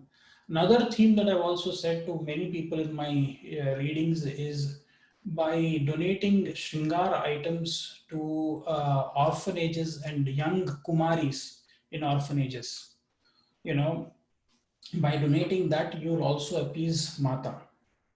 Because remember, there are one thing that you have to remember is whenever you come into the Capricorn side of this Dhanistha Nakshatra, they are controlled by the Ashtamatrikas. As you go to the Aquarius side, they are ruled by the Ashtabhairavas. Ashtabhairavas are directly under the control of Shiva. Who are the Ashtabhairavas? Asistanga Bhairava, Ruru Bhairava, Chanda Bhairava, Krodha Bhairava, Unmatta Bhairava, then Bhishana Bhairava, Kapala Bhairava, and Samhara Bhairava. These are the 5 Bhairavas. Each of them have a concept. Who are the Ashtamatrikas? So Asitanga Bhairava has Brahmani. Brahmani is the Shakti of Brahma. Then Maheshwari for Uru Bhairava. Then we have Kaumari for Chanda Bhairava. Then we have Kaumari is from Kumara. Kumara means Khanda. Vaishnavi from Vishnu. The concept of Varahi. Then Indrani, Indras. Then Chamunda, and then Chandi. So these are the Ashtamatrikas. So when you understand which side of the Dhanistha Nakshatra you are, so this usually I do not tell in such courses. We'll have to tell this in the advanced course because otherwise people will not know. Each of these have a different vehicle that they handle and you have to know how to pacify this. Anyway, so for your question, I think worshipping your ancestors, Pitris, because they also support you. We have talked about this. Worshipping your gurus and also, holding your guru in the highest pedestal is very important. That's why the gods had to intervene Bhishma. Otherwise, he would have used his Pasupatra Astra to kind of put his guru to sleep. Okay. Right. Okay. So, any other themes that you wanted to discuss, both of you? Yeah, no, that's all. I think one definitely athletics for sure. Yeah, one thing I can say, because Sun is the planet ruling the eighth house. You can see how Bhishma's like, sex life was interrupted by his father. You can see that. So I've seen that kind of interruptions on account of father and so forth. Also, I've seen that kind of thing. You can see some karma with father very strongly, like karma with father to be interfering in your marriage or something like that. Also, that's something I can say also with Dhanistha. The last point I can say is that with Mars in general, well, I think Dr. Pai, you mentioned this about before also, one of the times in before, like how certain lands can carry certain emotional energies. So you buy some land, and then the family was doing distress selling, and then you're selling the land. You buy the land in distress way, like other people group just want money, but they are suffering some kind of problems. You get the land cheap and you buy it, and then ever since you got that land, problems start to come in your own family. It's almost like you borrow the problems from the other family. So I've seen that kind of that effect also here, depending upon malefics, Rahu, Ketu, all that kind of thing going on. So yeah, that's one thing I've seen. Watch out if there is any history on that front. If any land came in is correlating with any of the problems you have, and usually it's definitely linked with Nagas. That land, the snake was killed, there's a dosh in the land, the puja hasn't been done, some variation of that. So usually there's also this story about this Vastu guy was telling. Well, this guy was telling how a carpenter who was a Vastu guy said, I can't put my mark the initial foundation stone here because the land is not right. And then they started to do the thing. They established new land and so forth. The guy was like, okay, I don't want your thing. I'll just go get an engineer to build a house. So he went and built the house. And then 2 days later, his wife died. And then 10 years later, his son grew up and married off, and then when problems between both the sons and wives and all that, and then eventually they had to abandon this land.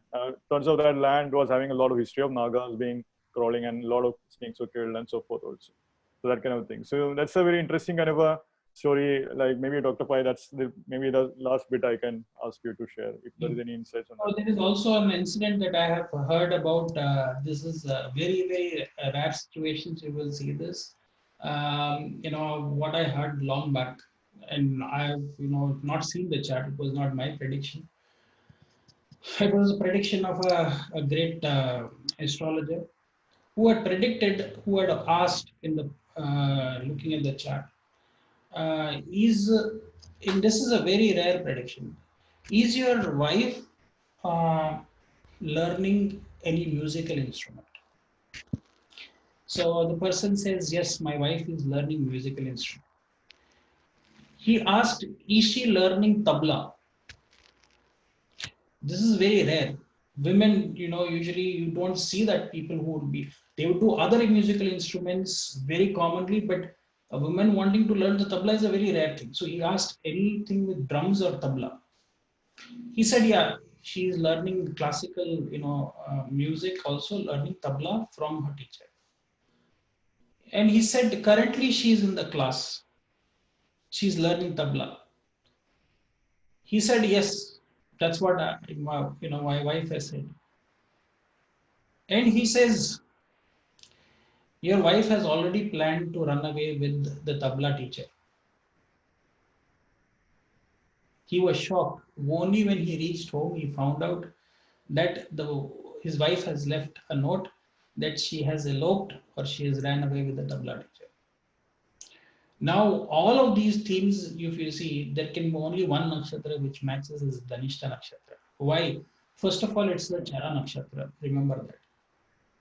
Secondly, whenever we see that it's a Gemini ascendant, let us say, or Cancer ascendant, Dhanishta can fall in the 8th Okay. And then we also talked about Bhishma abducting Ambalika. So it's a kind of elopement, but or rather abduction, to say the least. But again, tabla teacher, why? Because it is drums. Okay. So it's very interesting to see that sometimes through prashnas or through readings you can say such things. I have never done such readings, but I can tell you when somebody tells you such themes, you will definitely see. Some stories like this I want to share. Also, in prashna you can also say, remember Parashuram was from the Bhargava clan, from the Venus. Bhargavas are from the Venus. So Bhishma always had a problem with Venus, all the women. He had to fight his own guru, but the Devatas came and stopped him, and likewise for Parashuram, his Pitris came and stopped him to not to battle it out. But otherwise, if you see, if he had listened to his guru, then probably he would have taken, he would have done something for Ambalika, but again, these are some of the situations that you will see that people will come. But how would you be? That is the depth of astrology. If somebody can really predict that your wife or your partner is eloping with your tabla teacher, then it becomes a fantastic story. I don't know, what sort of thing is that. But But again, ignorance is bliss, Dr. Pai, knowing many things. I know. But if somebody has to pinpoint like that, then Yeah. you will have to Okay. know. It's So there could be again. So there are so many themes. One more thing that I wanted to point out with Dhanishta, which nobody pointed out, is first of all, I want to say that Dhanishta is one of those nakshatras which is very good for satellite launching. One is it's a Chara nakshatra, another one is a Urdhva Mukha nakshatra, which is facing upwards. So, people who I have seen more with Satabhishak as well as, all these Chara, Shravana, Dhanishta, Shatabhishak, where they're interested in, aeronautics, aerodynamics. Mars is there, Mars is the engineer or the engine or the fuel which helps you to, take off. So you see a stream of nakshatras which are there, which are all Urdhomukha, Shravana, Dhanishta, Shatabhishak, all of them, they are all Chara nakshatras. So that's the runaway. And Mars gets exalted here. So definitely it is something to do with, run away or run away. I don't know. So those might be the themes that might be there. But great points, I think, by both of you, by Evie and Kapil as well. Before some fantastic points, I was making notes of some of them because whenever I we have one more thing to discuss. sure go ahead. You share the screen. So I made a record table of what all videos and what all times. Oh, okay. So Wow, Ashwin 3 hours. is at 3 hours, 48 minutes, 20 seconds. And there are corresponding, but let me point out all this. Anuradha, 3 hours, 30 minutes, 32 seconds. Jeshta, 3 hours, 3 minutes, 51 seconds. And Dhanishta is, at least I remember now, I know it has gone like 3 hours and 6, 7 minutes. So it is more than that. So what do you see speciality of all these nakshatras? Mars connection is there. No Mars connection. Mars debilitates, Mars Rashi, Mars Yeah. exact. What's happening? And this we are not done purposely or something. Yeah. So yeah, there is because see, Mars has to do with your passion for astrology, being the natural eighth house lord of Scorpio. Yeah. First house lord, eighth house lord. So, and then he gets Digbala whenever he comes into Capricorn, and that too he exalts there the directional strength he gets. So, all of these things, maybe that is what makes. And remember, for a Capricorn Dhanishta, if Mars is debilitated in the seventh house, also it is its Marana Karaka Sthana. Seventh house, he feels very dead. Forget about the debilitation. Okay, that's the secondary thing. Debilitation doesn't give you, which means, as we have discussed, it doesn't make you weak in any way. But the Marana Karaka Sthana of Mars will definitely bring some problems in marital issues that I feel. Okay, and the other sign, if you go into the Aquarius sign, is the Mula Trikona of Sun. Wherever Sun Mula Trikona is there and that comes in the 7th house, do you think it can give you a great marriage? Sun burns whatever house there it represents or where its Now, Trikona is. other thing which you will see in this is the Ketu's Nakshatra. We talked minimum in Ketu, Mula, 1 hour 45 minutes. We didn't talk about Maga because Dr. Pai already did speak. That Nakshatra was gone. So Ketu Nakshatra somehow we don't do. And Mars Nakshatra we talk a long time. True. Yeah. It's I'm also I also think the Dhanistha, I don't think it's an accident that Dhanistha is going 3 because 3 is Shravana in my view. So you can see this Dhanistha link with Shravana Nakshatra, which is 3, 3 steps and all that. Bhishma was the one who gave Vishnu Sahasranama to, Kanholy was Vishnu and so forth. So it's very interesting in that regard. Definitely that Mars role Nakshatra having a 3 link. So almost like Dhanistha is having a link with Shravana also. So yeah. Definitely, No, very interesting. what happens in Shatabisha, that's a Rahu rule nakshatra. So that will be okay. That's 2.5, right? Yeah. I think that should be 2.5. That can be the prediction. Anyway, guys, I think if there is any more points you wanted to share, we can share and then we can probably wrap up today's session. I know it's very, very late here for you guys as well. I know for something. I am okay. I am fine. I'm 11:30 p.m. So I am okay. Yeah, well, only thing I want to say was that with Dhanistha, probably it's a good thing if you start doing some mantras. If you're not doing anything, Mars is exalted here, you might actually channelize that energy in a positive direction. So it's a very good thing if you start doing some mantra sadhana and all that. That's what I would actually say. That's the only thing I had to say. If you don't have anything, to go dip in some holy water. Ganga River, Ganga River. Yeah, imagine invoke the Ganga River on a daily basis. Put that on your head. Mississippi Put that on your head. River at least you have. Yeah, go to a closer river, take a river bath and that kind of thing for sure. Yeah, I would say that for sure. I think land is also, I would definitely encourage Vastu, looking more into Vastu. Like look at Vastu problems, anything, study Vastu for sure, that kind of thing. Try to match the colors at least if you can. Because Venus is colors also. Try to wear positive colors and so forth rather than wearing the depressive black always. I know I'm wearing black, but still, I recollect the color of Dhanistha is silver gray, I guess. Okay, right. So yeah, so silver gray for sure. I can say that color for sure. I've seen color changes a lot. Planets are also linked with colors. So usually, like people who are depressed, they are wearing black, gray, or something along those lines. But then what I've seen, I can definitely say with Ashtavasu, the 8 rays of light, right? So 8 colors can also be a potential solution there. That's one more thing. And then with Dhanistha, I can also say this yogis, blessings of yogis also. There's also one more thing with Mars being exalted, brahmachari and all that, right? And all the pilgrimage to like Hanuman temples or even like Subramanya temples, all that.